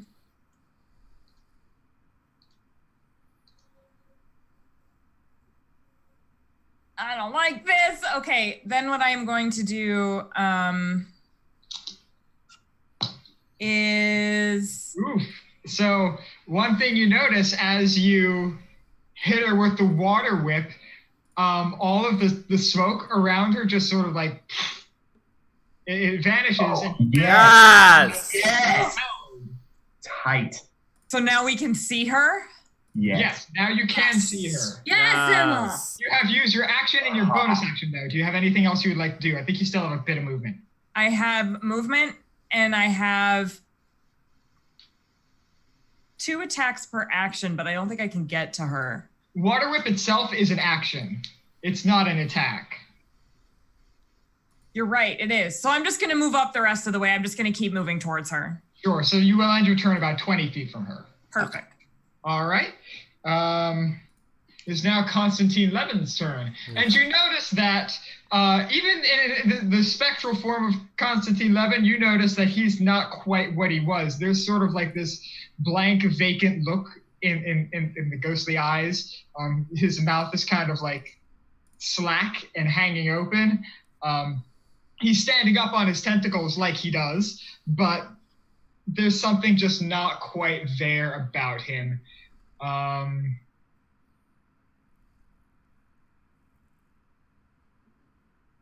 The suspense. Yeah, sorry. He is going to cast Friends. Scorching. Oh. No, not friends, unfortunately. He's going to cast Scorching Ray at Zan. Mhm. Making those. Why is my... Go on. Oh, there it is. Okay, that's why. All right, so that was a 18 plus 6, 19 plus 6, and a 2 plus 6. Well, the 2 doesn't hit.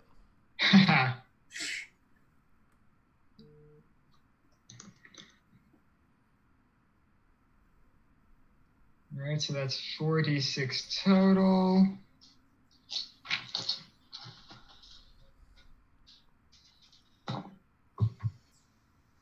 That's going to be 18 points. Yeah, 18 points of fire damage. All right. And for his movement, he's actually going to use his tentacles and climb himself up. He's about 20 feet up on the wall, hanging by the tentacles. You do notice that he is not flying, so he does seem to be bound to some level of physical existence for the time being. And that is his turn, and now we are to Asimov. So Asimov is going to take, how far is his car and the other? About 60 feet. Okay, so I am going to move 30 feet upward, and behind Kara and the other person, I am going to cast Guardian of Faith. Okay, what? Can you read me that spell? A large spectral guardian appears and hovers for a duration in an unoccupied space of your choice that you can see within your range of 30 feet. The guardian occupies that space and is indistinct except for a gleaming sword and a shield emblazoned with a symbol of your deity. Mm-hmm. Any creature that is hostile to you that moves in a space within 10 feet of the guardian for the first time on a turn must succeed on a dexterity saving throw. The creature takes 20 radiant damage on a failed save or half as much damage on a successful one, and the guardian vanishes when it has dealt a total of 60 damage. Okay, and what level spell is that? Because Constantine Levin is going to attempt to counterspell it. That's level 4. Level 4, all right, so he'll have to roll for it. What is your... Oh, no, you just what is roll. Yeah. Yeah. Okay, yeah, that is exactly what I was going to ask. I was going to ask what the DC. Yes. Oh, just barely made it. 15 total. That's fine. That's fine. Yeah, your guardian... And you back down as well. And the reaction, too. Mm-hmm. So, yeah, you place the Guardian of Faith down, and then as soon as it lands, Constantine Levin sort of throws out a hand, and it looks like this great big, spectral, column just sort of boom, and vanishes, and in the dust, there is nothing left. Okay. You have a bonus action you would like to use. Yes, as my bonus action, let's see, what is something that I was going to do? I'm going to use my bonus action to cast Shield of Faith upon Sin, since she's still kind of in the middle of all of that. So you have a +2 to your AC now. And what? No, forget it. I don't like that rule anyway. You're fine. I guess you're up. I'm aware for the sticklers. I'm aware that you can only cast one spell per turn, but I don't like that rule. So yeah, you're good. Okay, why make it a bonus action if you can't cast it with something else? Exactly. What's the point? It's just you have it now. Congratulations. Don't ask me. August, you're up. If Ink, you've already moved. So yeah, August. Yeah, you're good. You're totally good. Okay. I'm very anxious about this. Okay. First, I would like to get a little bit closer to Kara. All right, you're about 60 feet away, so you can move however much you like. I don't really know what my speed is. It's probably 30. Okay, well, that's perfect. I'm going to move 30 feet closer. All right. And I would like her... Please work. Love of fuck. Please work. Okay. I would like her to make a Constitution save. Okay. Because I'm going to try and cast Light. Try. It's my 1/4 level spell slot. Do it. Wait, Sam, you leveled up, right? I don't know. Level 8. You should have 2 4th level spell slots. Oh, well, good. Okay, well, fine. I'm still level 7, apparently. So I'll fix that. What is your DC? What did you roll? I rolled a 14 total. Ooh.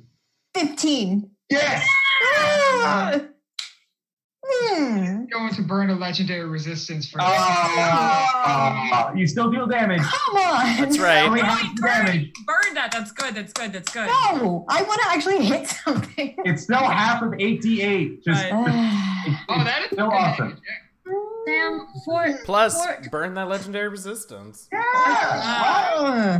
for credit, it is only half of 8d8, which the maximum could be 64, so you still could be doing Yeah, well, I didn't roll 64. I rolled 47, so half of 47. Still ain't bad. 23. 23. ain't 23. No. bad. That ain't nothing. Yeah, but it could have been 47. What does Blight look like when August casts it? Necromantic energy. Match the number of creature of your choice. I'm gonna bring it up from the ground. All right. Since it sounds kind of plant-like, and I like to think that it's sort of like it spins around her, and as it does so, her skin looks really dry and sunken for a few minutes as it like sucks the vitality from her. Love it. So dark. I love it. Through sheer force of magical will, she does overcome it, but she definitely looks harrowed by the experience. Good. She does, like, more so than anything else that has happened so far. She does kind of shake it. She just kind of has to shake it off for a bit. Good, bitch. All right. I want to say a swear word. All right. Let me. I think it's me. Maybe. At long last. Yes, it is. Yeah. Yay! I will move forward, and as a bonus action, order my zombies forward, so they'll move 40, and I'll move 30. But then Farah will take through the skeletal hand and drive it down into the stone underneath her, and the hand just passes directly through it. And underneath of her will come this giant skeletal stone hand that will rise up in her square and try to grab her and squeeze. All right. Ooh. What level spell is that? Because the other count is going to attempt to counterspell it. I will counterspell his counterspell. Yeah, that's right, you will.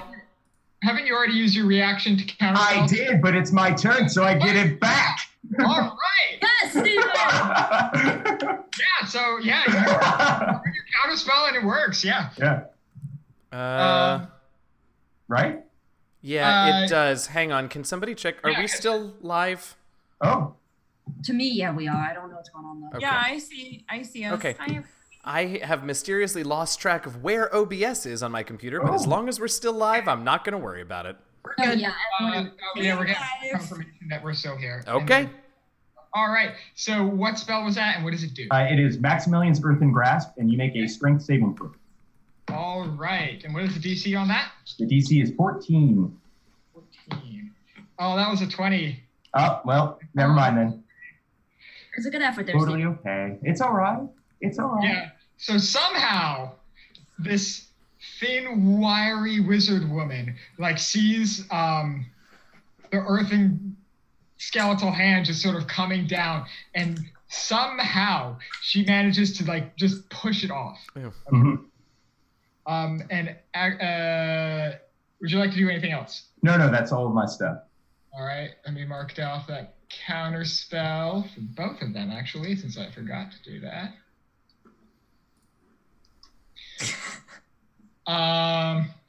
Kara is actually going to use her legendary reaction right now to cast a cantrip. She's going to attempt to take some revenge on August and cast Chill Touch at him. Oh, yeah. Oh. Argus, what's your armor class? 16. Argust. All right. First. That does hit. That was an 18, so...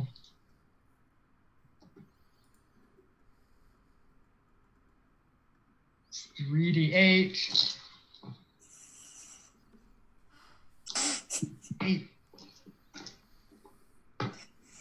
9 points of necrotic damage. Oh, okay. Yeah. It was. Let's see. And you cannot regain hit points until the start of Kara's next turn. Mm-hmm. All right. Right after Farah, the familiar named Peculiar is going to. Forgot about that stupid bat. That stupid bat.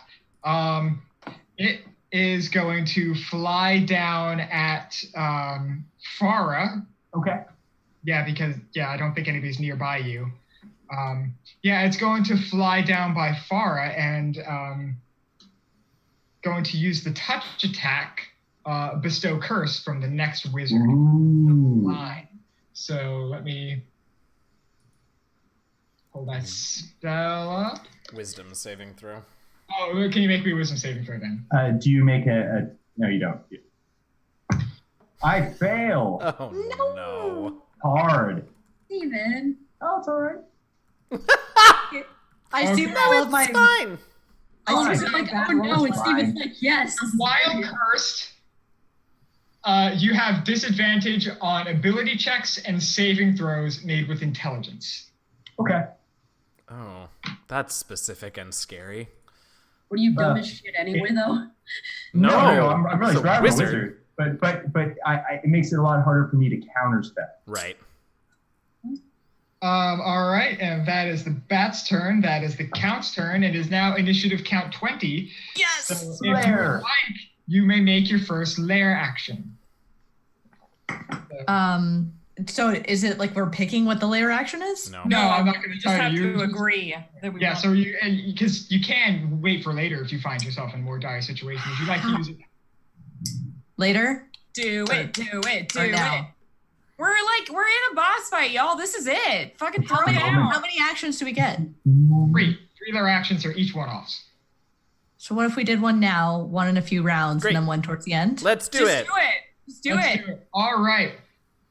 So then, I'm just going to describe this narratively because this is what I think would look cool. So, at the beginning of the combat round, remember back a while ago when you were standing in the sanctuary and there was a confrontation between the two angels? Yeah. And Laura pulled the stained glass Yeah. off of the wall to use as these little shards.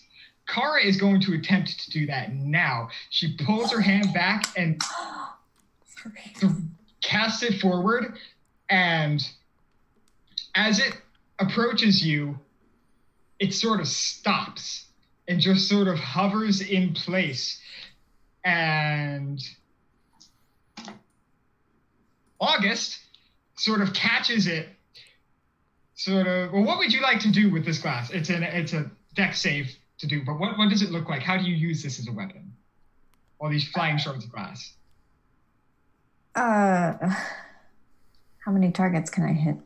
It's a deck save over an area. You can hit all three. Over an area. I can hit all three of them. Okay, Yes. cool. And I will say All that right. since it is a lair action, it is discerning, and you won't hit the monks in the area as well. Okay, good. Okay. I am going to put up my hands to stop the glass. Mm-hmm. And Kara and I are both like doing this kind of thing, each trying to control it. But I managed to flip them all so that they're all at these three wizards Yes. and send the shards flying at them instead.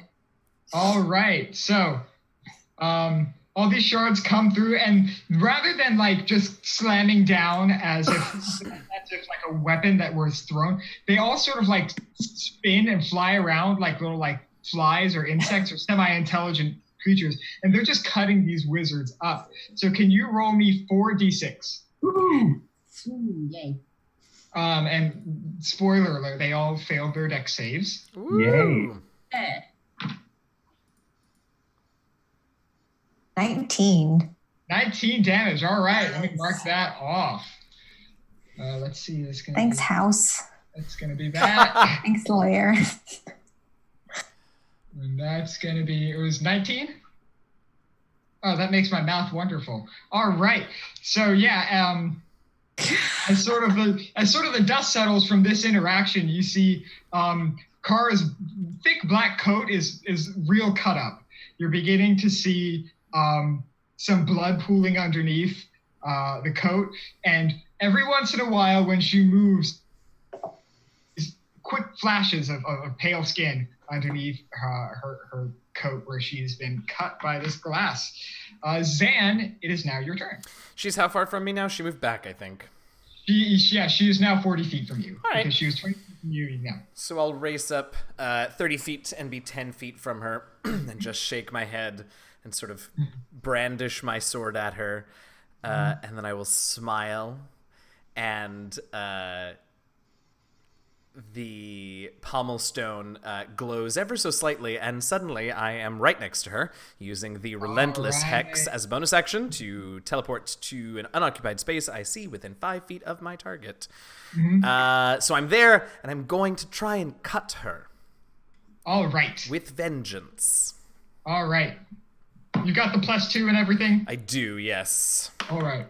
That's a natural 20, All right. which is, should have hexed her. That is a 25. All Less right. exciting. Okay, now let me make sure I have all these bonuses correct. So it's a plus that, and great. All right. So the first slash is 11 plus 3 is 14 plus 6 is 20 on the first slash. And the second slash is, nope, just one of those. 7 plus 6 is 13, plus another 3 is 16 on the second. So your total for that is 36. 36. All right. Oof. And I already used my bonus action. Yeah. And I'm not down that many hit points, so I'm not going to use the thingy with the thingy. Sure. So, yeah, I'm just going to snarl at her. All right. Yeah. She's injured. She definitely like staggers a bit. But she does come to basically snarl right back at you. Fair enough.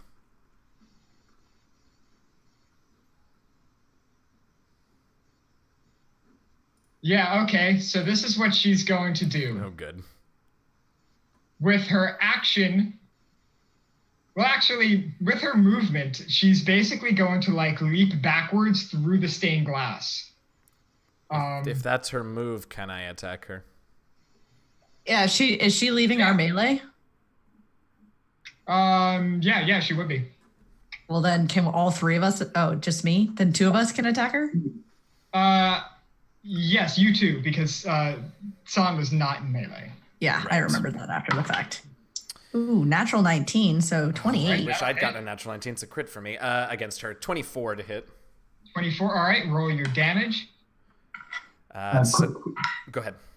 I don't know if she cast Bestow Curse, but she might have to concentrate. I Throwing think that it out was there. the other one, wasn't it? It was one of the other. Yeah. Okay. Well, they got hit by a bunch of glass shards. That's right. That's right. 11 Let points. me roll for them. 11 points of bludgeoning. And 11. and 16 slashing. All right.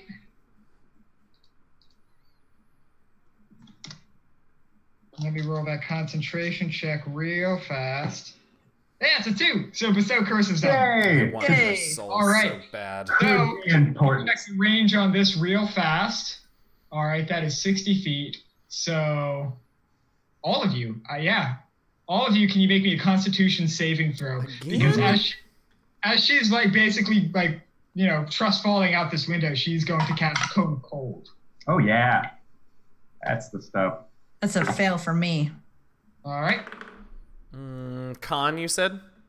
Oh, it's Yes, the same con. thing as last time. 19 again. All right. 24. Yes. All right. Does Shield of Fate do anything other than No. armor No. class? Okay, just wanted to check to make sure I didn't miss anything. I got a whole ass 5. Oof. I got a 6. All right. So Sin, San, Asimov failed. Farah, you passed. Zan, you passed. August, would you roll for a con save? 20. 20. All right, so you pass as well. So Sin and San, you both take 30 points of cold damage. Oh, Yikes. shit, that's not great. And though normally this would be probably about a 70-foot fall, with her reaction, Kara is going to cast Featherfall Yeah. to defend harmlessly. So she's I'll- basically falling into like a... Yes. I'll counterspell her Featherfall. All right. I will say that the count probably counterspells that. Sure. Yeah. It's all right. Am I Use up those slots. That's fine. That's fine. That was real clever, though. I like that a lot. Alex, how much damage am I taking? You take 30 because you failed, correct? Okay, because you didn't say anything. You said Oh, I'm 60. sorry. Yeah. Oh, that's not very good for me. Fun. Okay. All right, and she's used. And she's also going to take a quick swig from a potion, and it is now Sin's turn as I roll the dice. Oh, fuck. Well, I have 4 hit points. So, as a bonus action, I'm going to take one of those healing potions that are really wimpy, but I'm going to do it anyways. Which is, I think, 2d4 plus 4? 2d4 plus 2. That's what that is, right? Yep. Potion of healing. 2d4 plus 2. Let me take these two things. That's a 3 and a biscuits and gravy. And a 2, 5, 7 hit points back. This is fine. And she is on the other side. She went through a slate glass window. Yeah, she jumped down 70 feet. She descended peacefully because of Featherfall, but she's 70 feet down. If I used my bonus action to slug a healing potion, I can't use slow fall, can I? She's still falling. She's 10 feet above the ground. Featherfall only lets you drop 60 feet around. Yeah. Oh, okay. Yeah, she's 10 feet off the ground. Thank you, Steven. You're welcome. Slow fall is a reaction. So you could... No, you made your... No, it is your turn now. So yes, you may use your reaction to slow fall. This is a lot of timing, everybody. Got it. So, is it possible for me to jump out, hit her on the way down, and then slow fall? I guess. I don't see why there isn't mechanically. The look on Eugenio's face just... The slow fall Very affects careful timing. fall speed. I'm sorry? Does slow fall affect the speed at which you fall, or is it just reduce your damage? It just reduces my damage. Okay, Line up sure. for Monk, yeah. Then yeah, I don't see why not. What is it reduced by? Because you would take 70-10 damage. I mean, it's not going to be the smartest idea I've ever had. The amount Is 35. Monk level. Right, So so I it's think 40 at level 8. 40, yeah, so 40. It was 39 damage. Ah, fuck! 39 damage. So, I Yeah, don't... go- Parkour. Okay. Yes. Oh. Well, that's a natural 18, so that's a Alright. 27. I'll tell you right now. What'd you say? That's gonna hit. I'll tell you right now. That's only 8 points of damage. Okay. Do I have a chance to smack her in the face on the way down? Can I go whap and then flap? Roll a dex check. That's the only way I can justify this, because this is crazy timing. Natural Oh, 20. shit. Oh, yeah. Oh, yeah. There you go. All right, so I'll say you can make that attack with advantage then. Okay. You land on her. Natural 20. My God! What? I will send you the picture in 2 seconds. I swear to God. There Okay. you go. Well, I rolled a 1 damage. Roll again. Well, Another 1. So that's 2 That plus tracks. so 8. That tracks. All right. I'm Brad. Alex has the face of someone who regrets letting you do this. Now, I For thought- 8 damage, I doubt it. Yeah. Think of how cool that would look. It was super cool. Yeah. So I've got yes. my music. I've got my mental picture of what's going on. I'm having a ball. This is so awesome. I just realized the music came back on. And I was like, what is that sound? Yeah, me too. I was like, is my phone? So that's only 8 damage, and then I don't take any damage as my feet hit the Yeah. floor in a Superman pose. Yes, 3-point fall. All right.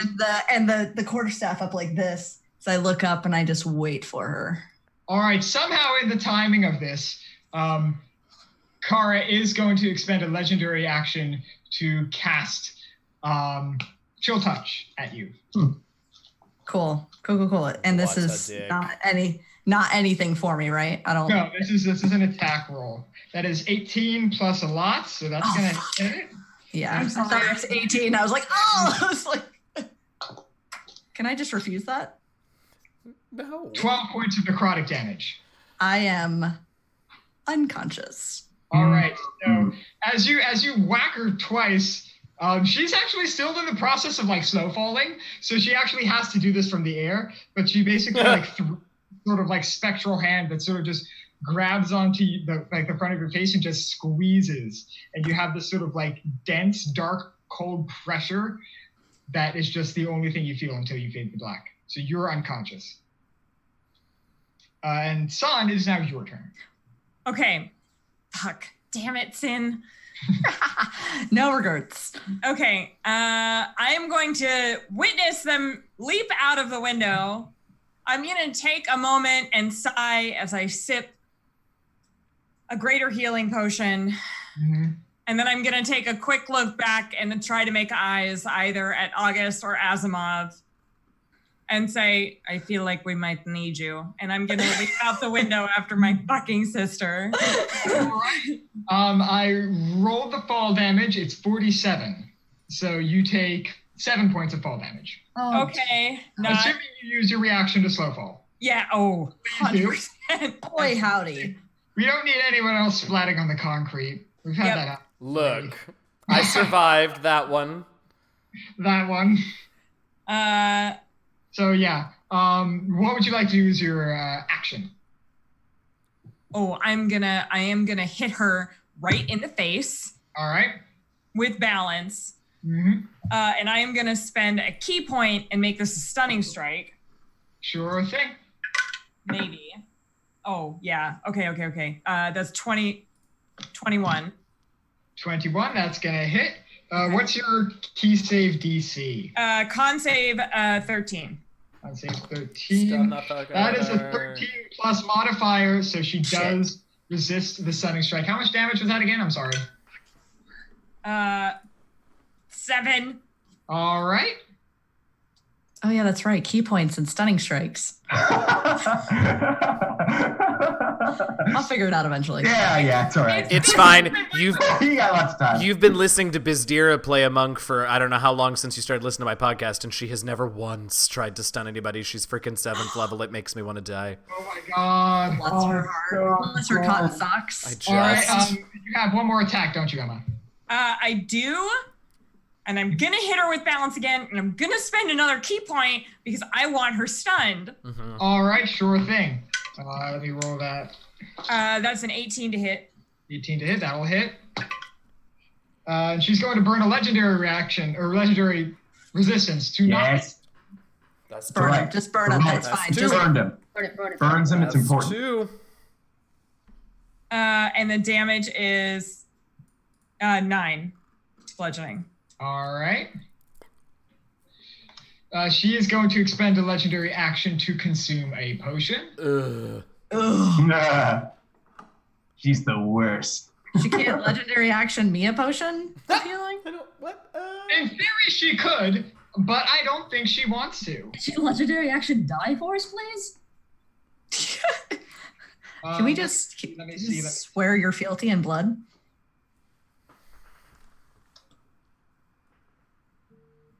Ooh, that is quite a bit.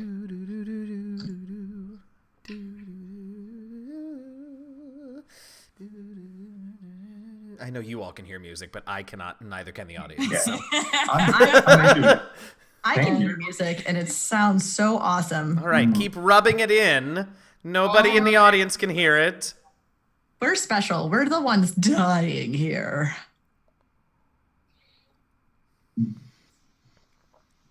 Is this where I die? Is this where the Okay. twins die? This is the Yeah. vote. This is exactly where the twins die. At least they go out together. Aw. Oh, As a mob, how close did you run? You ran up to 30 feet, correct? yes. Okay. Can you roll me a con save? God damn you, Alex. Constantine Levin reaches out to cast Puppet. Oh, Again? no.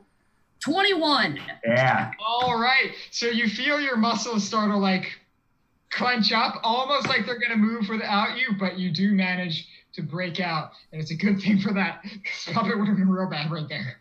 Suck my nards, Constantine. Nards. Listen, this man has given me enough trouble. I'm already sick of him, and he's already half dead.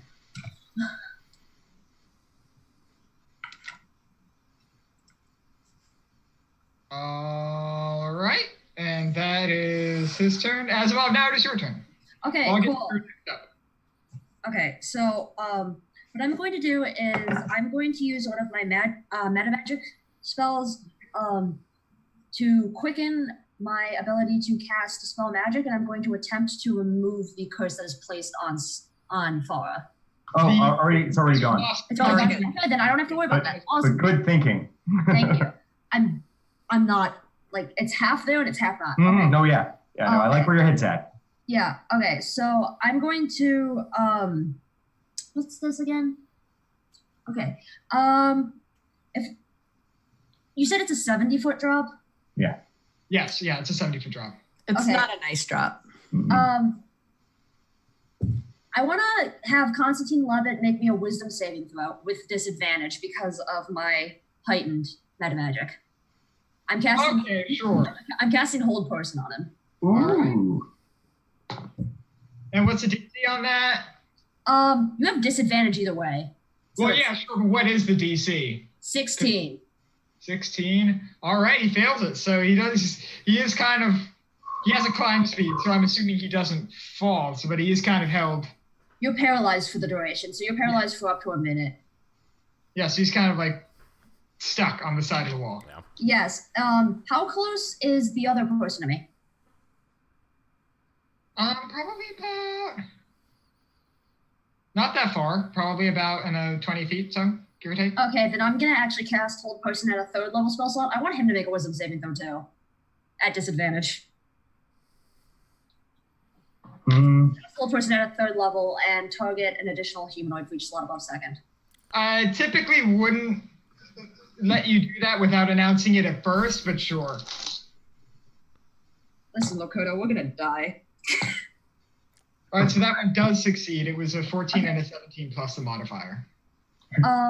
Dying's overrated. Okay, that's completely fine. And then as my bonus action, I'm going to drink my healing potion. So I'm going to take care of that. And Constantine is paralyzed. I can take care of my healing while you guys are doing that. Sure. August, you're up. Okay, so everybody went out the window, correct? Not everybody yet. Oh, I'm still in. Almost everybody. The people who need healing are far away. Yes. Oh yeah. Yes, that is correct. Totally accurate. 70 feet away. Yeah, there's very little I can do for them at this distance. You and me both, Yeah. pal. You and me both. There's a bat and I think a ghost that is still flying around up here. Yeah, there are 2 spectral wizards and 1 bat that is currently in the process of accosting Farah. Well, one of the spectral bats is paralyzed, or one of the spectral wizards. That's true. That's true. Constantine can't do anything for up to a minute. And y'all have no idea that Sin is unconscious. Yeah, that is true. Oh, Jesus She's Christ. taking a nap. And I can't even make it down there without dying. Oh, Yeah. yeah. It's like, don't die, please. Yeah, well, why did we split the party? Okay.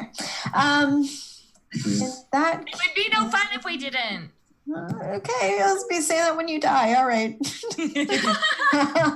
This is fine. I love All you guys, right. but why?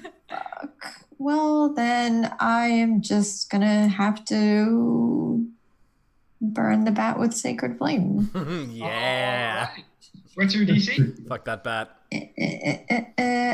You have to make a dex save. 16. Yeah, all right. Well, that's a 2. Yeah. Yes. Kill it. 2. All right, so you cast Sacred Flame and the bat basically just like Yeah. explodes. And, Wait. That was such a good squeak. yes, sounds just like that. As you do this, you hear this sort of like blood-curdling rage scream from down below. Well, it's your fault for leaving the bat behind, bitch. You have definitely attracted some attention. We got your bet. Great. I mean, better us than them. So Is Great. anybody else hearing that bat in their head from Anastasia? Or is it just me? Okay, Never seen well, that. that's the end of my turn then. All right, let me see. I believe it's me. At the bottom. Yeah, no, I'm just counting legendary actions. I Oh, think sure. use one more. She's going to cast Shocking Grasp on San. Mm-hmm. So what's your AC, San? 17. 17. All right. You're not wearing metal armor, so that's No, cool. not wearing metal armor. Knew there was a risk. That's a 4. So Yay! charges up her hand with this yellow light, and she reaches out to grab you, and you just kind of smack her hand away or something similar. No. Now, Farah, you are up. So Ken, I know the paralyzed individual is crawling around on the ceiling, but there was the other ghost. Are they close enough? Are they close enough to the ground that the zombies can get to them? Yeah. Okay. Well, I will send the zombies after them, Mhm. and so I'll take 4 zombie attacks on them. Mm-hmm. Yeah. Do these count as magical attacks or not? No, non-magical. So zombies will just right through it. No, they'll hit. They're just. Okay. Yeah, just there's no point in rolling anything, is what I'm getting. No, yeah, you should roll. There is damage that can be done. Okay. Well, I get a 17 and a 20, All and then right. a 16 and a 22. So those all hit. Now they do additional damage because I'm a cool ass necromancer. All right. So I'll do 7, 8, 7, and 7. So 15 plus 14, 29 total. All right. And that is reduced by half. So 15 damage. Yeah, so the count there is basically like surrounded by this mob of zombies. It's all kind of just. Yeah. Did that cost an action for you to you or? But bonus action for me to change their orders because their previous orders had them going out the window. Got it. Oh, right. Don't recommend. So I will, however, move to the window and I will hold an action, ready an action, jump out the window and say, I can get us to the ground. Great. Every time everybody says to the window. I will ready an action so that when like people jump out the window, we can feather fall down. Thank goodness. Okay. You really didn't want to burn a spell slot. Yeah, Yes. I got this. All right, it is now the Count's turn. Pull him up because he's got a different spell list. It's my fault for.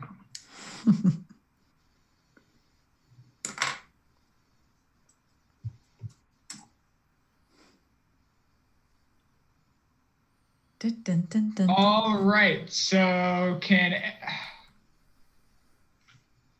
everyone in this? Yeah, everyone in this area. So above the window. So that would be everyone but the monks. Make me a dex save. Ooh. Why do they always get the saves that the monks are good at? I roll a natural 20. Yes. I actually pass. I mean, I get an 18, but I assume. One hopes. Oh no. I got a Zan had a 17. 16. It's 2 whole last 5s this time. It's a 10. All right, so that was August, Farah, and Zan. You take 12 points of damage between cold and bludgeoning, and you take 24 as well. Well, I'm unconscious, so enjoy that, folks. Oh, no. I assume Shield of Faith is gone. Oh yes, it's 100% Okay, gone. that is gone. And then that also means that Constantine Lovett is unparalyzed. Oh, yeah. I can't concentrate if I can't Correct. be conscious. Oh. All right. And then it is now your turn. Well, hearing that Farah said she can get us down to the ground, Zan's going to jump out the damn window. All right, sure. All right. Well, then I suppose my ready action will go off, and I will also jump out the window, and then as a reaction, cast Feather. Huzzah. All right, sure thing. We just left August up there. I was about to say. I don't. Your 2 clerics up there I working gotta. unconscious. I gotta do it. I had a ready action. I can't like just be like, sorry, Zan. I mean, she would have been okay. She could have dealt with it, but I I'm sorry. gotta wait for August. Sam, I'm so He sorry. signs the checks. All right, As I am so, falling, I would like to hit her with my sword, please. Yeah, because you can't. Yeah, I was thinking about the distances. Yeah, because you'll be floating with her because I don't think she's landed yet. Oh yeah, we're 10 feet down, so we're like Yeah, you're right next, off the right there. Oh, wait. I'm leaning closer, like I'm actually gonna be able to read I it. cannot tell what that is. It's a natural 20. I got another one. 20. Natural 20. Right. That's the first one, and nope, that stay on the disc, please. And the second one is a 19 to hit. All right. So she's going to cast Shield on the 19. I That'll worried cover about that. That's fine. Okay, the first one, the crit is 7 plus 6 is 13, plus 3 is another 16. And I will also use my my bonus action to all of those bands of curse energy that are surrounding her will squeeze, and she will take an additional 5 psychic damage. All right. Yeah, she's looking pretty rough at this point. I think Zan has to... No, she won't. All right. So it is now her turn. She is going to descend the rest of the 10 feet. I don't think that gets you an attack of opportunity because it's not a willful movement. It was just falling. Correct me if I'm wrong. No, I think that's true. It's yeah. Yeah. So she is going to land. And let's see.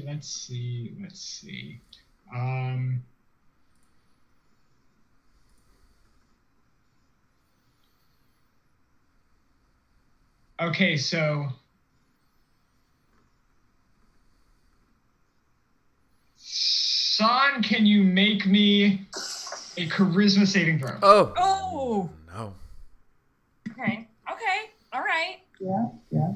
Hold on. Let me pick the die. A pretty one. They're all pretty. Oh my God. Okay. 19. Okay. It was almost an 8, and then it teetered over. All right. I didn't know what that So- gasp was, if it was good or bad. That was very Yeah, right. suspenseful. I was concerned too, let me tell you. So Thank you. out of the corners of your peripheral vision, darkness just sort of starts to close over your eyes, and for a split second, you think you might succumb to the spell, but you do somehow manage to resist being banished. Oh, that would have sucked. Oh, fuck. That would have sucked. Yeah. All right. She's going to use a bonus action to consume a potion, and she's going to use a legendary action before the start of Sin's turn to teleport 30 feet away. Okay. Sure, That's sure, fine. Fine. This is fine. Okay. What was that roll, Sin? 16. 16, all right. Yeah, that's one success. All right, San, you're up. Okay. You're currently in sort of like garden courtyard. There's a little bit of cover around, but it's mostly flat area. Yeah, no, she would do this. 30 feet from you. So can I administer a healing potion to my sister? Can I just open her mouth and pour a healing potion down That her would throat? require an action. I know.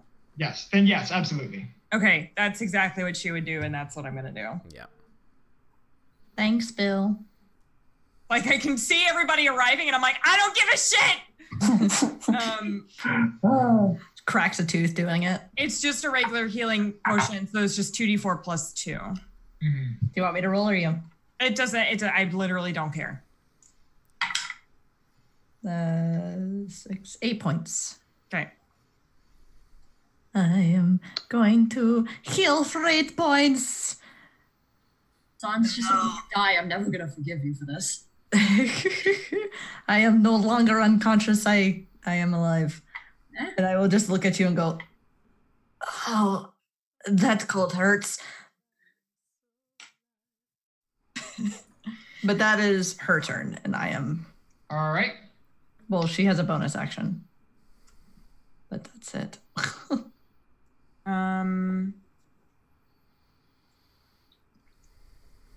I am just going to keep running towards her. That's it. That's all I'm going to do. You could, as a bonus action, take a healing potion for yourself. If you have any. I don't have any of those left. I can only do. So.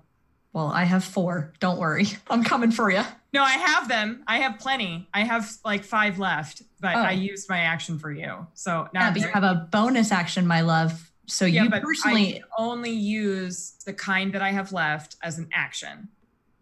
Oh, you've got bougie ones?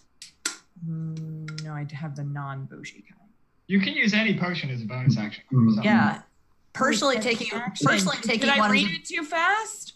Personally taking one as a bonus action, feeding one as an action. That is Emma, that's a homebrew Alex thing that we can do potions as a bonus action. Oh, I was like very confused there. Thank you. Yeah. Okay. Yeah, I'm sorry. I should have specified that. No, that's all right. Then as I'm running towards this bitch, I'm going to also drink a healing potion. Mm-hmm. All right, sure. Is that your turn? Yeah. All right. Oh, yeah.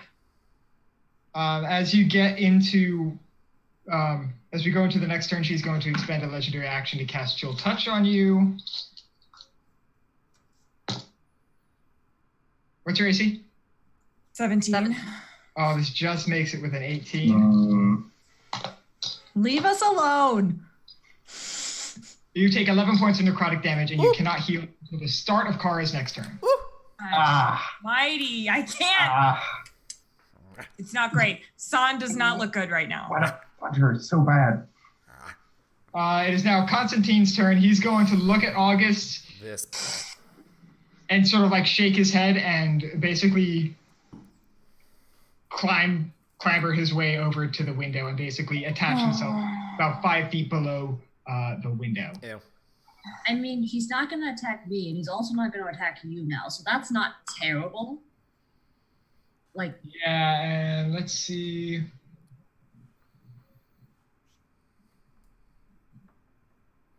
Yeah, I think he's just going to hold an action right now. Oh boy. oh, he's going to slap whoever freaking falls off. Asimov, it is your turn. Oh, great. This is going to be really great. Great. That's an 11 for success. Good. Good. Given how I've been rolling tonight, I was really afraid that I was going to die. Good start. All right, August, you're up. Okay, so how far away from the window? I assume You're about 30 feet. 30 feet. Okay, and how far am I from Asimov? You're not more than like 5 or 10 feet. Great. I'm going to use my greater life transference. All right.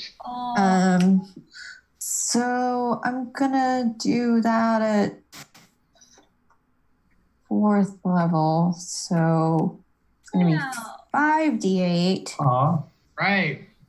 So he's going to take 26 damage, and Asimov will gain, twice that? All right. 52. Are you casting this on the wizard that is standing or the Constantine clutch to the wall? I thought the Constantine was the only one there. There's also the Count, who's a little more injured. Okay, then I'll do it on him. Well, he discorporates that. You basically you sort of turn his entire form into this sort of black smoke, and you pass it off into Asimov. That's great. Oh my god. Badass. I am Asimov, a ghost. Get in there. Yeah. Oh. All right. I put ghosts in your blood. Thank you, but I would rather Do cocaine about it. All right. All right. So that is Farah, you're up. Okay, so how far away is Kara from me after I drop down the last 10? 30 feet. Give or take. Perfect. I will use a bonus action to heal myself with that thing that fighters do, second wind. Yeah. And I will heal 8 points of damage, so that's good. What is Eugenio doing right now? I want to kill her so bad. I will cast Blight on her. All right. What is the save for that? It is a Constitution DC 14. DC 40. Just impossible. You shouldn't even roll. I just want to dance with you. something up real fast.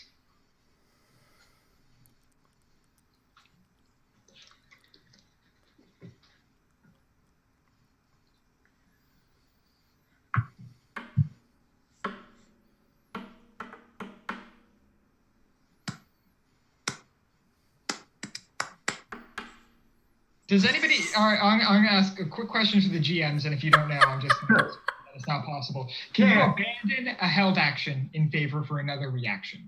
No. Well, you can't hold a reaction.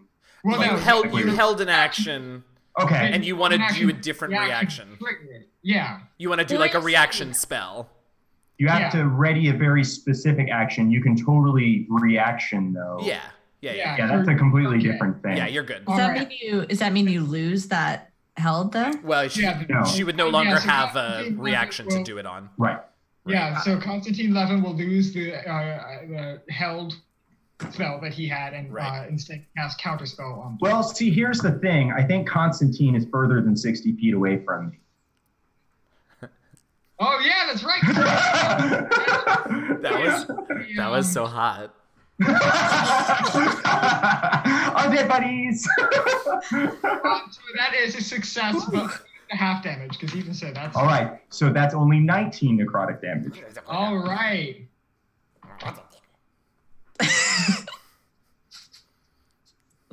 Listen, I don't know what your hand was on, but I want it. I don't know. Man, I'm in Portland. You know what I can get on here. I am well aware. I'm not and at the moment, but pour one out for the kids who have federal jobs. oh yeah, no. I stopped on ships for that reason. Okay. And my zombies will sort of kind of look around in confusion. All right. Yours is Zan, it is your turn. Do you want to use your other lair action at this moment? I mean, we're no longer in the building, right? Yeah, you're in a courtyard inside the building. Oh. It is safe to assume that the entire grounds that Orzova stands on Got it. So here's the thing, friends. On the one hand, absolutely. On the other hand, I really want to be the one to kill her. Oh yeah. That's so true. It's one of these layer actions for storing all hit points. Yeah. But so the lair action does not cost anything for you. You just initiative count. No, 20. I know, but I just I don't know how many hit points she has. What if the layer action kills her? I'm being very selfish. We should use the layer action. All right. I love that we're all like, yeah, but we understand. It's okay. We're not going to judge. We support your here. Or can a ghost feed me some hit points? Alex is still trying to just not be dead. Using the lair action. I'm alive.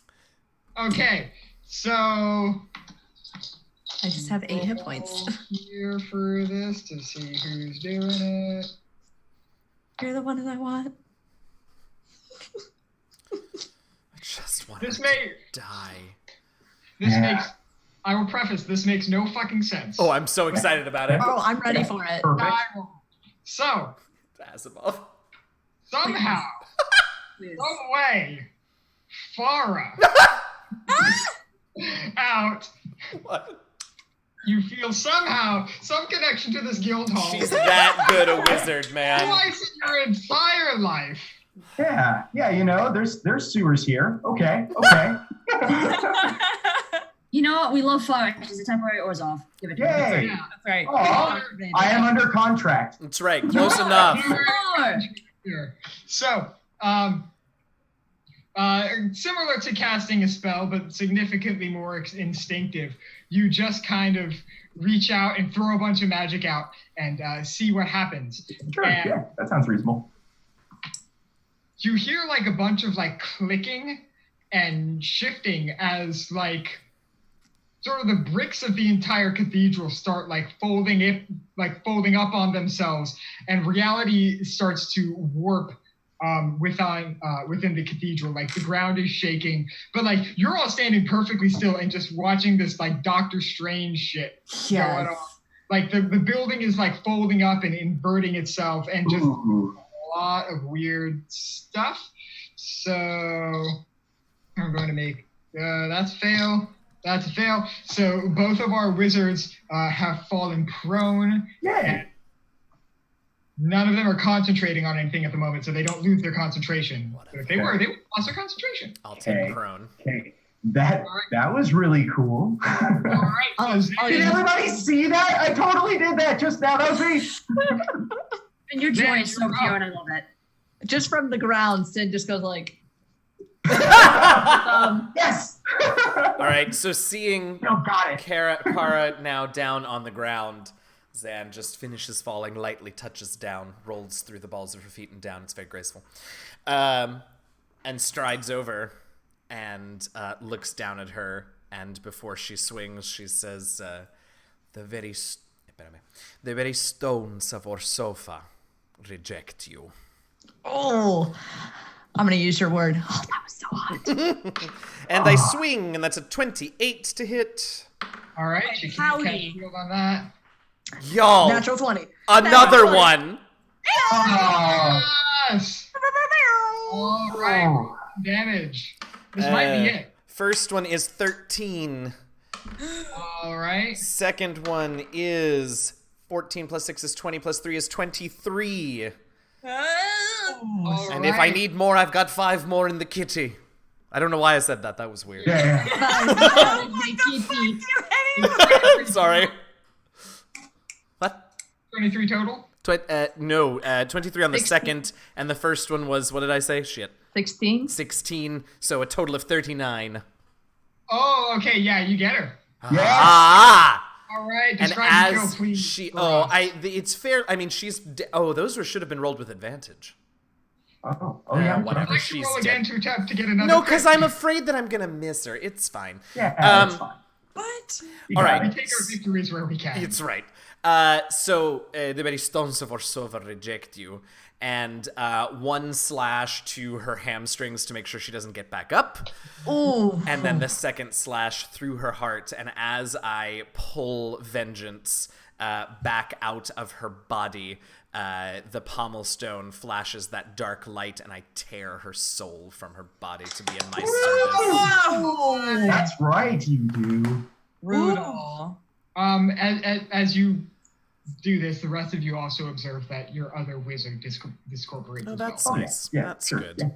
That's efficient. That's valid. Yeah. Ooh. So you are now out of initiative, and you do notice now that everything has sort of, excuse me, now that it's settled down. You've had an audience. Oh, good. You know, there's a good. Oh, I really enjoy that this song is coming on now. Anyway, you notice that you have quite a bit of the Orzhov kind of observing it and watching this happen. And they're not really a raucous bunch. They're not, about to applaud you or anything, but there's a definite sense of rightness in the air, and it's not just from the building. So, for now, until you begin some other next adventure, you've done it. Zan is going to turn to the onlooking Orzovans and sort of quietly, but so that they can all hear, will say, it is perhaps not in our nature, but today we have proven that there is more than the contracts that we sign and enforce. And she'll turn around and look at the rest of the party, and she'll sort of smile and hold up vengeance to the group, and she will say, it has been an unexpected honor and pleasure. And she's going to kneel down and lay vengeance on the floor. And as she stands up, she begins to become more and more incorporeal and translucent. And she nods one last time at August and says, Your Excellency, And as she disappears, her signet ring clatters to the ground next to Vengeance. Oh man. Who gave you the right? Oh, if anyone ever reads what he gave Tessa, it gets worse. Or what she gave Tessa, it gets worse. We'll be getting to that in a moment, for sure. Okay. No. For sure. In the immediate aftermath of your apparent victory, is there anything any of the rest of you would like to do? I'd like to stand up. Sure. I'm kidding. Don't have to move it, by the way. I've been kidding. I was standing the whole time. Okay.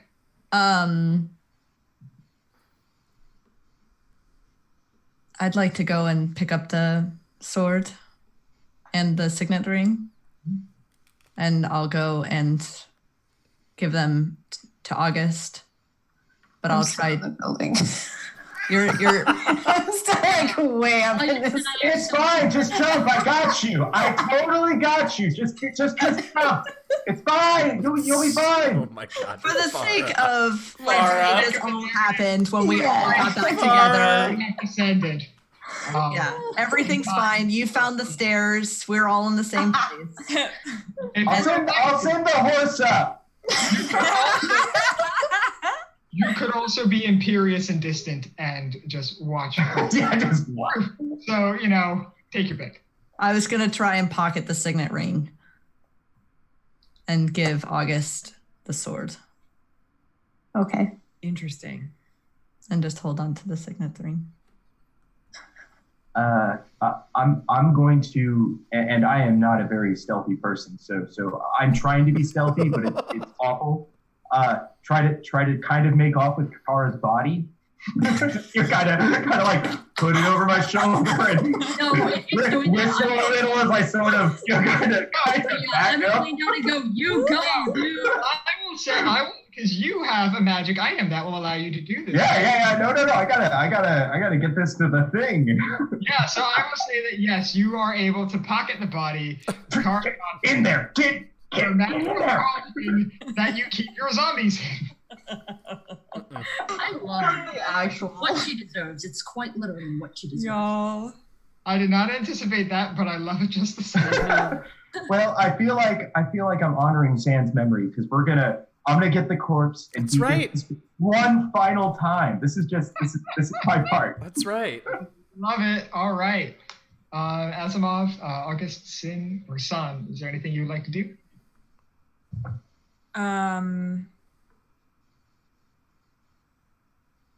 No. There's not.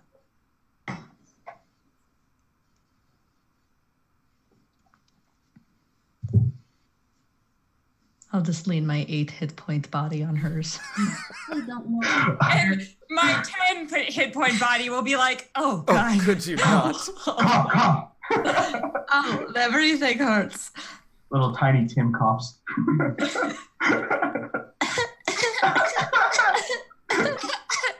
I got the black lung pop. Oh, God.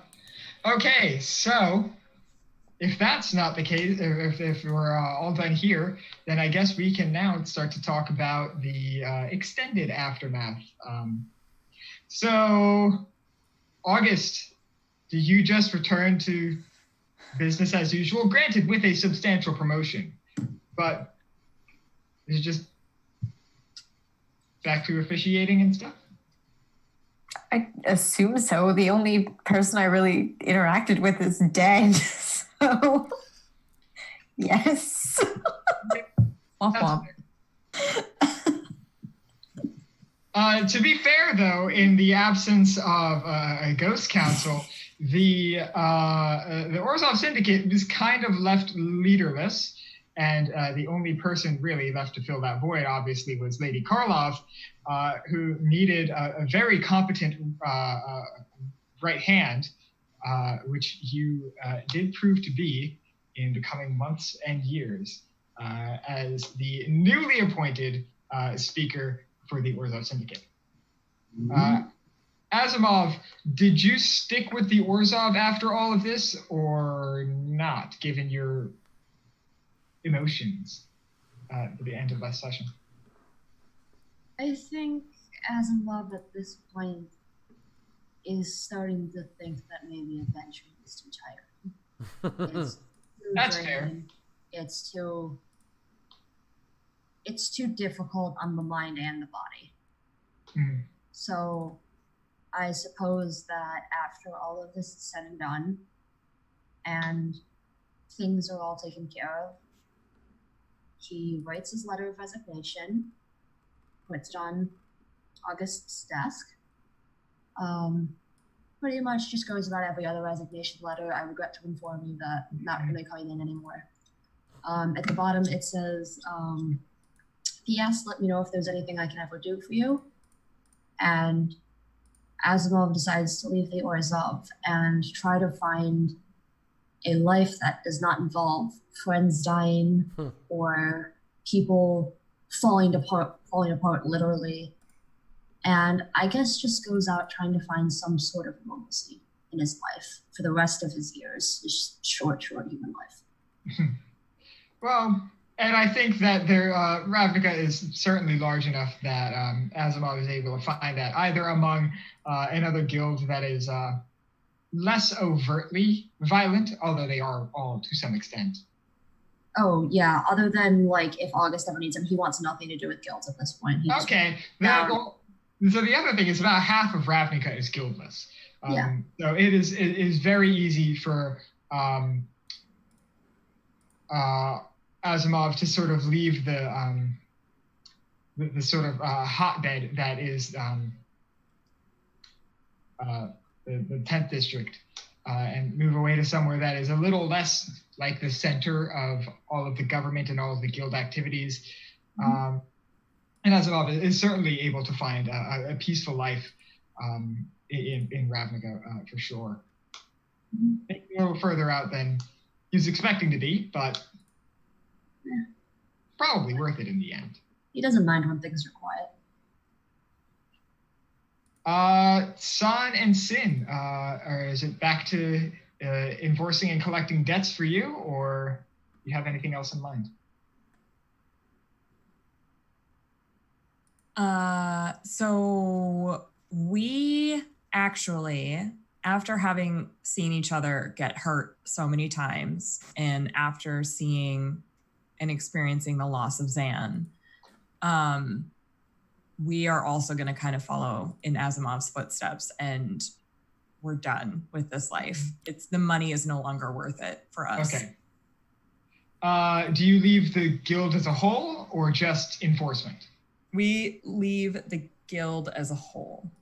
Okay, sure. What do you pursue on the outside, so to speak? I feel like we probably still would maybe do a little bit of enforcing, but at least it's on our terms and not for somebody else's gain or somebody else's beliefs. So like hired mercenaries? Yeah, essentially. Freelance mercenaries? Yeah. Just hired guns. And it's just one of those things where Zanafio is one of the only people that really kept us at the Orzhov and made it not necessarily feel like home, but make it feel a little bit less like a cold place. And now that she's gone, it just doesn't. Too many people have died. We've almost died. It's not worth it anymore.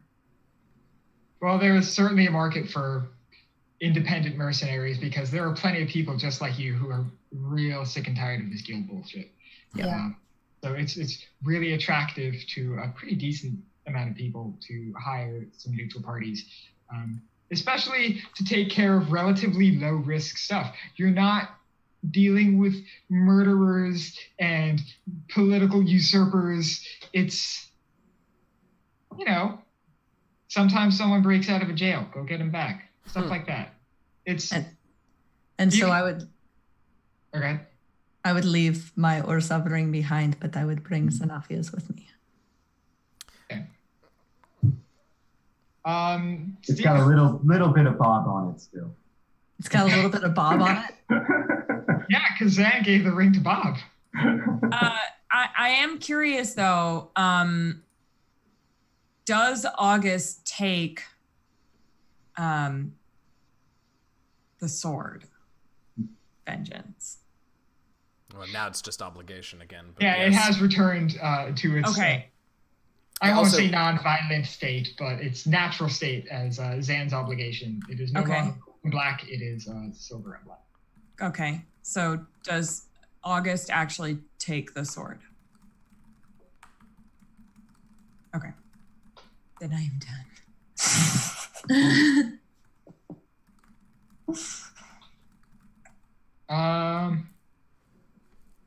What's next for Farah, Stephen? Oh, totally business as usual. I've got these great connections. I mean, not as many as I was hoping for, admittedly, considering how things have shaken out. But I'll continue working with the Orzhov Syndicate. Starting up my own business, really settling down with my partner, and getting my vengeance on the Izzet League because they're just a bunch of jerks. And That is entirely fair. I've got the rest of forever to get this stuff. Yeah, you honestly do. I'm like super dead now. At some point, maybe not thousands, plural, but at some point, 1,000 years in the future, as far as this group goes, it's just you. Oh, that's sad. I might bring one or two of them back just because I'm lonely. Well, is it your wife a lich as well? Oh, yeah, totally. Okay. So you're not alone, it's just What? you guys. I know, but you need to have friends outside of the relationship. What? That's not a healthy dynamic if we're just like super codependent on each other. Also, among the sentences I never thought I'd say, isn't your wife a lich too? No, absolutely. Vivelda, sure, yes. All right. Sorry, I was just going to say, I would also like to leave a note that if Sin-san or Farah ever would like to come and visit Asimov wherever he is, they all have a key, August as well, to his little cottage or whatever the frick he lives in. And essentially, even when Asimov dies, they are still free to use his home. Aw. It's like a little meeting place. Oh my God. Ah. All right. Listen, Then, he's a human. We have tea once a month with him. Listen, he's a human. He doesn't live that long. We'll bring the special gummies. I'll like clone you or something. Like we'll figure something out. Just let my boy die.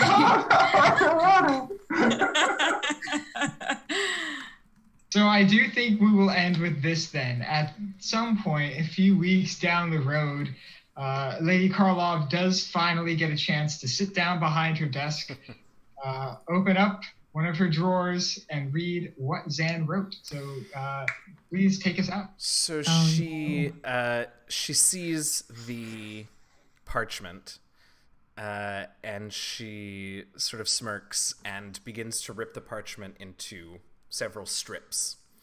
And then the bureaucracy of the Orzhov being what it is, she sets some things in motion that take a little while to happen.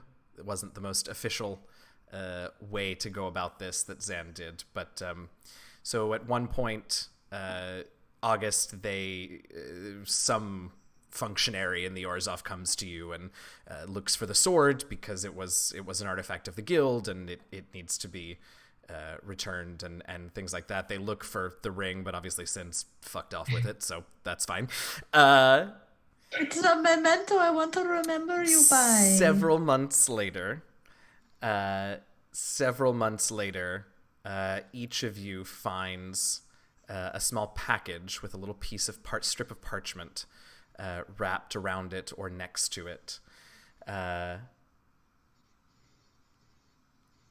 The parchment that Asimov finds wherever he's ended up is just an envelope, and inside is that strip of parchment that just says, maybe you'll learn a thing or two. And inside are Zan's season tickets to the opera. Oh. Farah, you one day just receive a rather large, bulging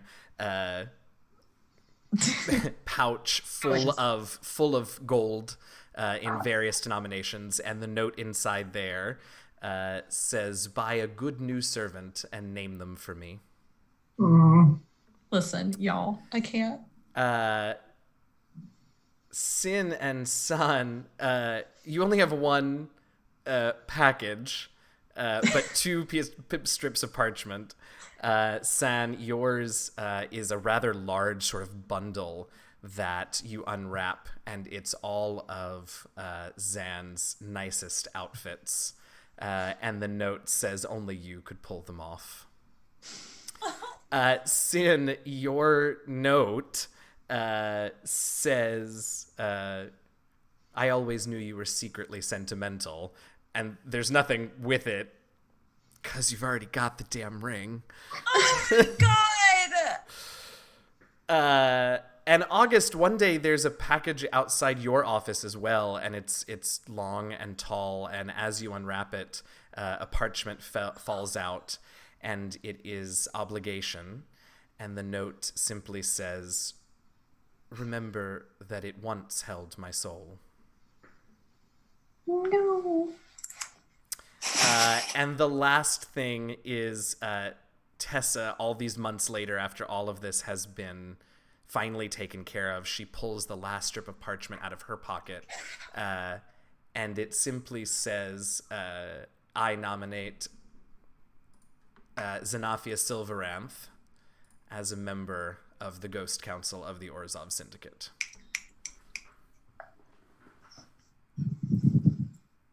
Oh, my makeup is fucked. I'm crying. I literally This leaking. With that, I think can't.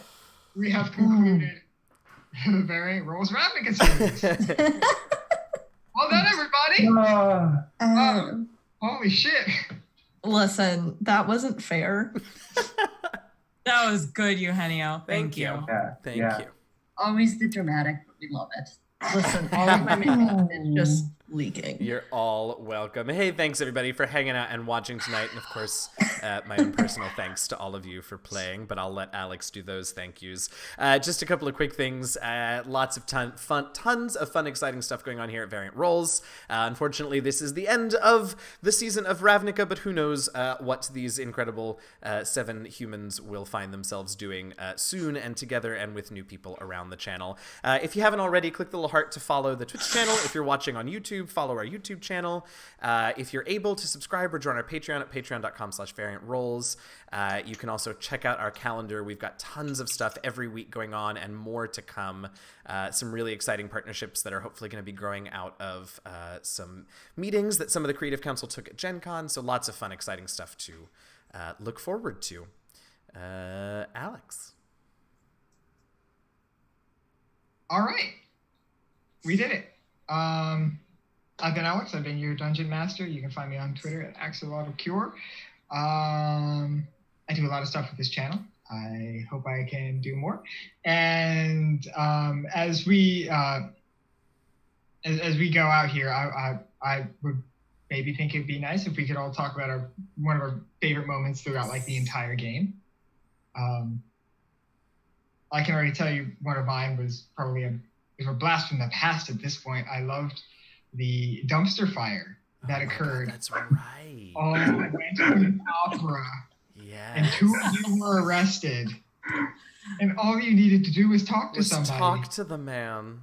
It was technically legal. So I really love that actual dumpster fire. Alice, what about you? I feel like I could start crying at any second, so I will try to get Right. pretty quickly. Hey everybody, I'm Alex Gaston. You can find me on the Twitter sphere at Quick Charisma. I mostly live here on Variant Roles. Look for something this early September. I will make announcements when I have things to post. Yes. So outside of that, favorite thing over all the game, I don't know. I'd have to say, if we're going to go back to the beginning, honestly, is when we first went and met Xanaphia, and Eugenio being the amazing player that he is, just instantly makes those characters feel like they've known each other forever. And after that point, I was like, dude, this game is going to be great. And it was. That's me. Emma? Hello. I'm Emma. You can find me at MK Hansen on Twitter. I do have exciting things coming up. Next week, I will be back here at this time in a campaign. I will be in the Hellbind game, so join us for some science fiction fun. I'll be playing an android. It's going to be great. Tomorrow, you can find me on Dice Priority for Dragon Heisters, and on Wednesday, you can find me back on Dragon Heisters for a charity stream. So please join us. We're going to be playing Dungeons and Doggies, and it's going to be fun. And Saturday, you can find me over in Scraticus. So follow my Twitter. I'm doing a lot of stuff. It's really exciting. My favorite moment from this is actually, so I always like seeing the developments that occur, the changes in relationships. And I really like that day one, literally day one, upon meeting Asimov, San was like, absolutely not. No. Love you too. I don't want to have anything to do with this. And now we're on the very last game. And that San had really was at the point where she took off her Orzhov ring for Asimov because she saw, for whatever reason, that there was so much potential and goodness in Asimov that she was like, I can't, this isn't working. And I have to support this young little cherub. I'm gonna straight up cry. Jesus. So I think that is sort of but there were a lot of really great moments. Thank you so much for doing this, Alex. You're a wonderful DM. This was a great crew. I really enjoyed this Monday game, and I will miss y'all. And this was a blast. 20. Ink? Hi, my name is Ink. You can find me on Twitter at TheseDeadPens. I also run a podcast sometimes called at Curse of Forest on Twitter. I have been Asimov, your Order Domain cleric. And that's the last time I'm ever going to get to say that. I genuinely have never had one moment in this campaign that has stuck to me so hard as this ending. For two reasons. Number one, because my memory is horrible. And number two, because this is one of the few games that I have managed to make an end to.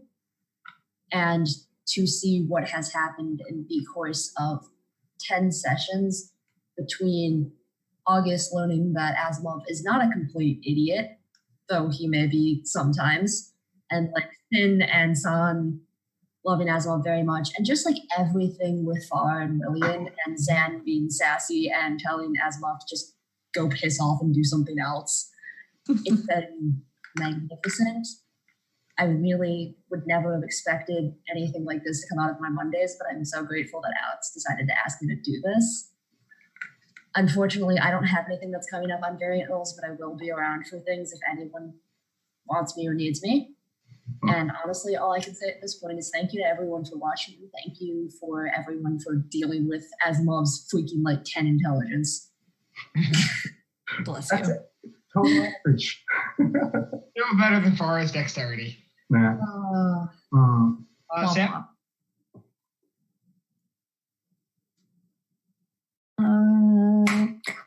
Hi, I'm Sam.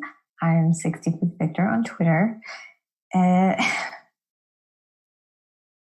don't like being asked what my favorite memory of the entire campaign is because I usually can't remember what we did last week. Fair. Your favorite anything. That being said, this is the first time I got to play a game with most of you.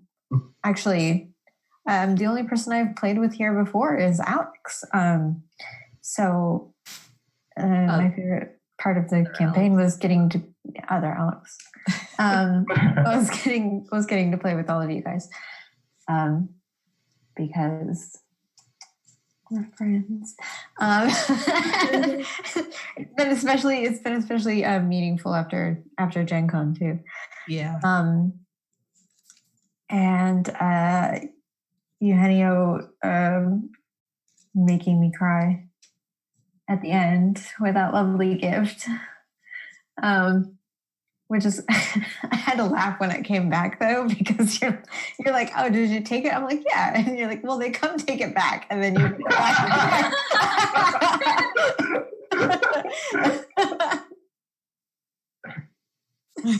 I know, every time she started talking about it, you would do something and you're like, I was like, what does it mean? What does it mean? I literally messaged him and was like, did I do something wrong? I did. Beautiful. Disaster Squad. That almost though, the fact that that was such a great bow on top of that you took what she was going to give to you is like beautiful. It just means you're just that much more connected. Sorry. Anyway, the only thing I have to promote at the moment is that on Saturday I am here on Variant Roles playing Invisible Sun. Mm-hmm. And it is the best game, so come watch it. Who's left? Steven? Anyone? I'm Stephen Rowe. You can find me at RightRowe on Twitter.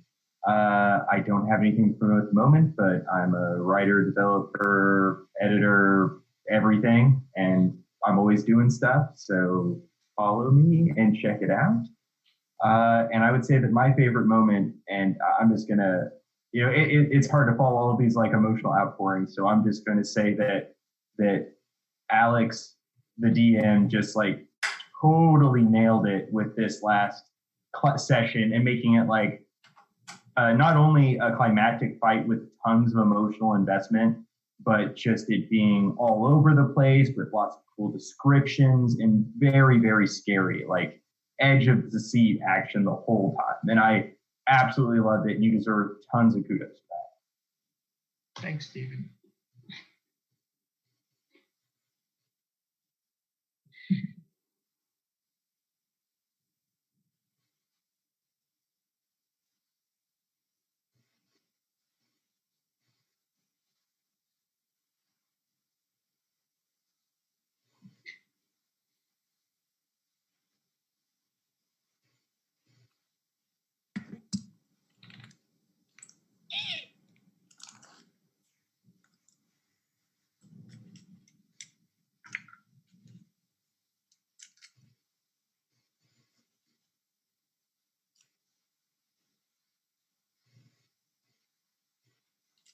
Oh, apparently people didn't hear you for any of that. Yep, sure was muted. All right. Oh, no. Hi, everybody. I'm Eugenio. One more time. Also known as your Once friendly more neighborhood feeling. dungeon master, DM Jazzy Hands. You can follow me on Twitter at DM Jazzy Hands. Tonight was my last stream for a little while. I am starting rehearsals tomorrow for a new show in my other life, so it's going to take me away from streaming. But you can find me on Wednesdays on my podcast, The Last Refuge, actual play D&D podcast. Follow us on Twitter at DND Last Refuge. First episode of season 5 is coming out on Wednesday. Very exciting. Also, be sure that you follow Variant Roles on Twitter at Variant Roles. Just had a meeting last night with the rest of the Creative Council, and we've got some really exciting stuff coming up. New systems, new games, new modules, all kinds of fun things. So keep an eye out for what we're doing here.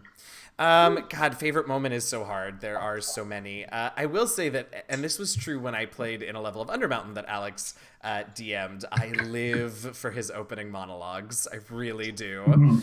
They set the tone for the session so well. So I love those. So well done, friend. Thank you. Yeah. And yeah, I think that's it. I just wanted to say that I'm just so super grateful for all of you wonderful players who showed up for 10 weeks, do this nonsense. It was great. Had a lot of fun. And clearly this cannot be the last time that this happens. No, for sure not.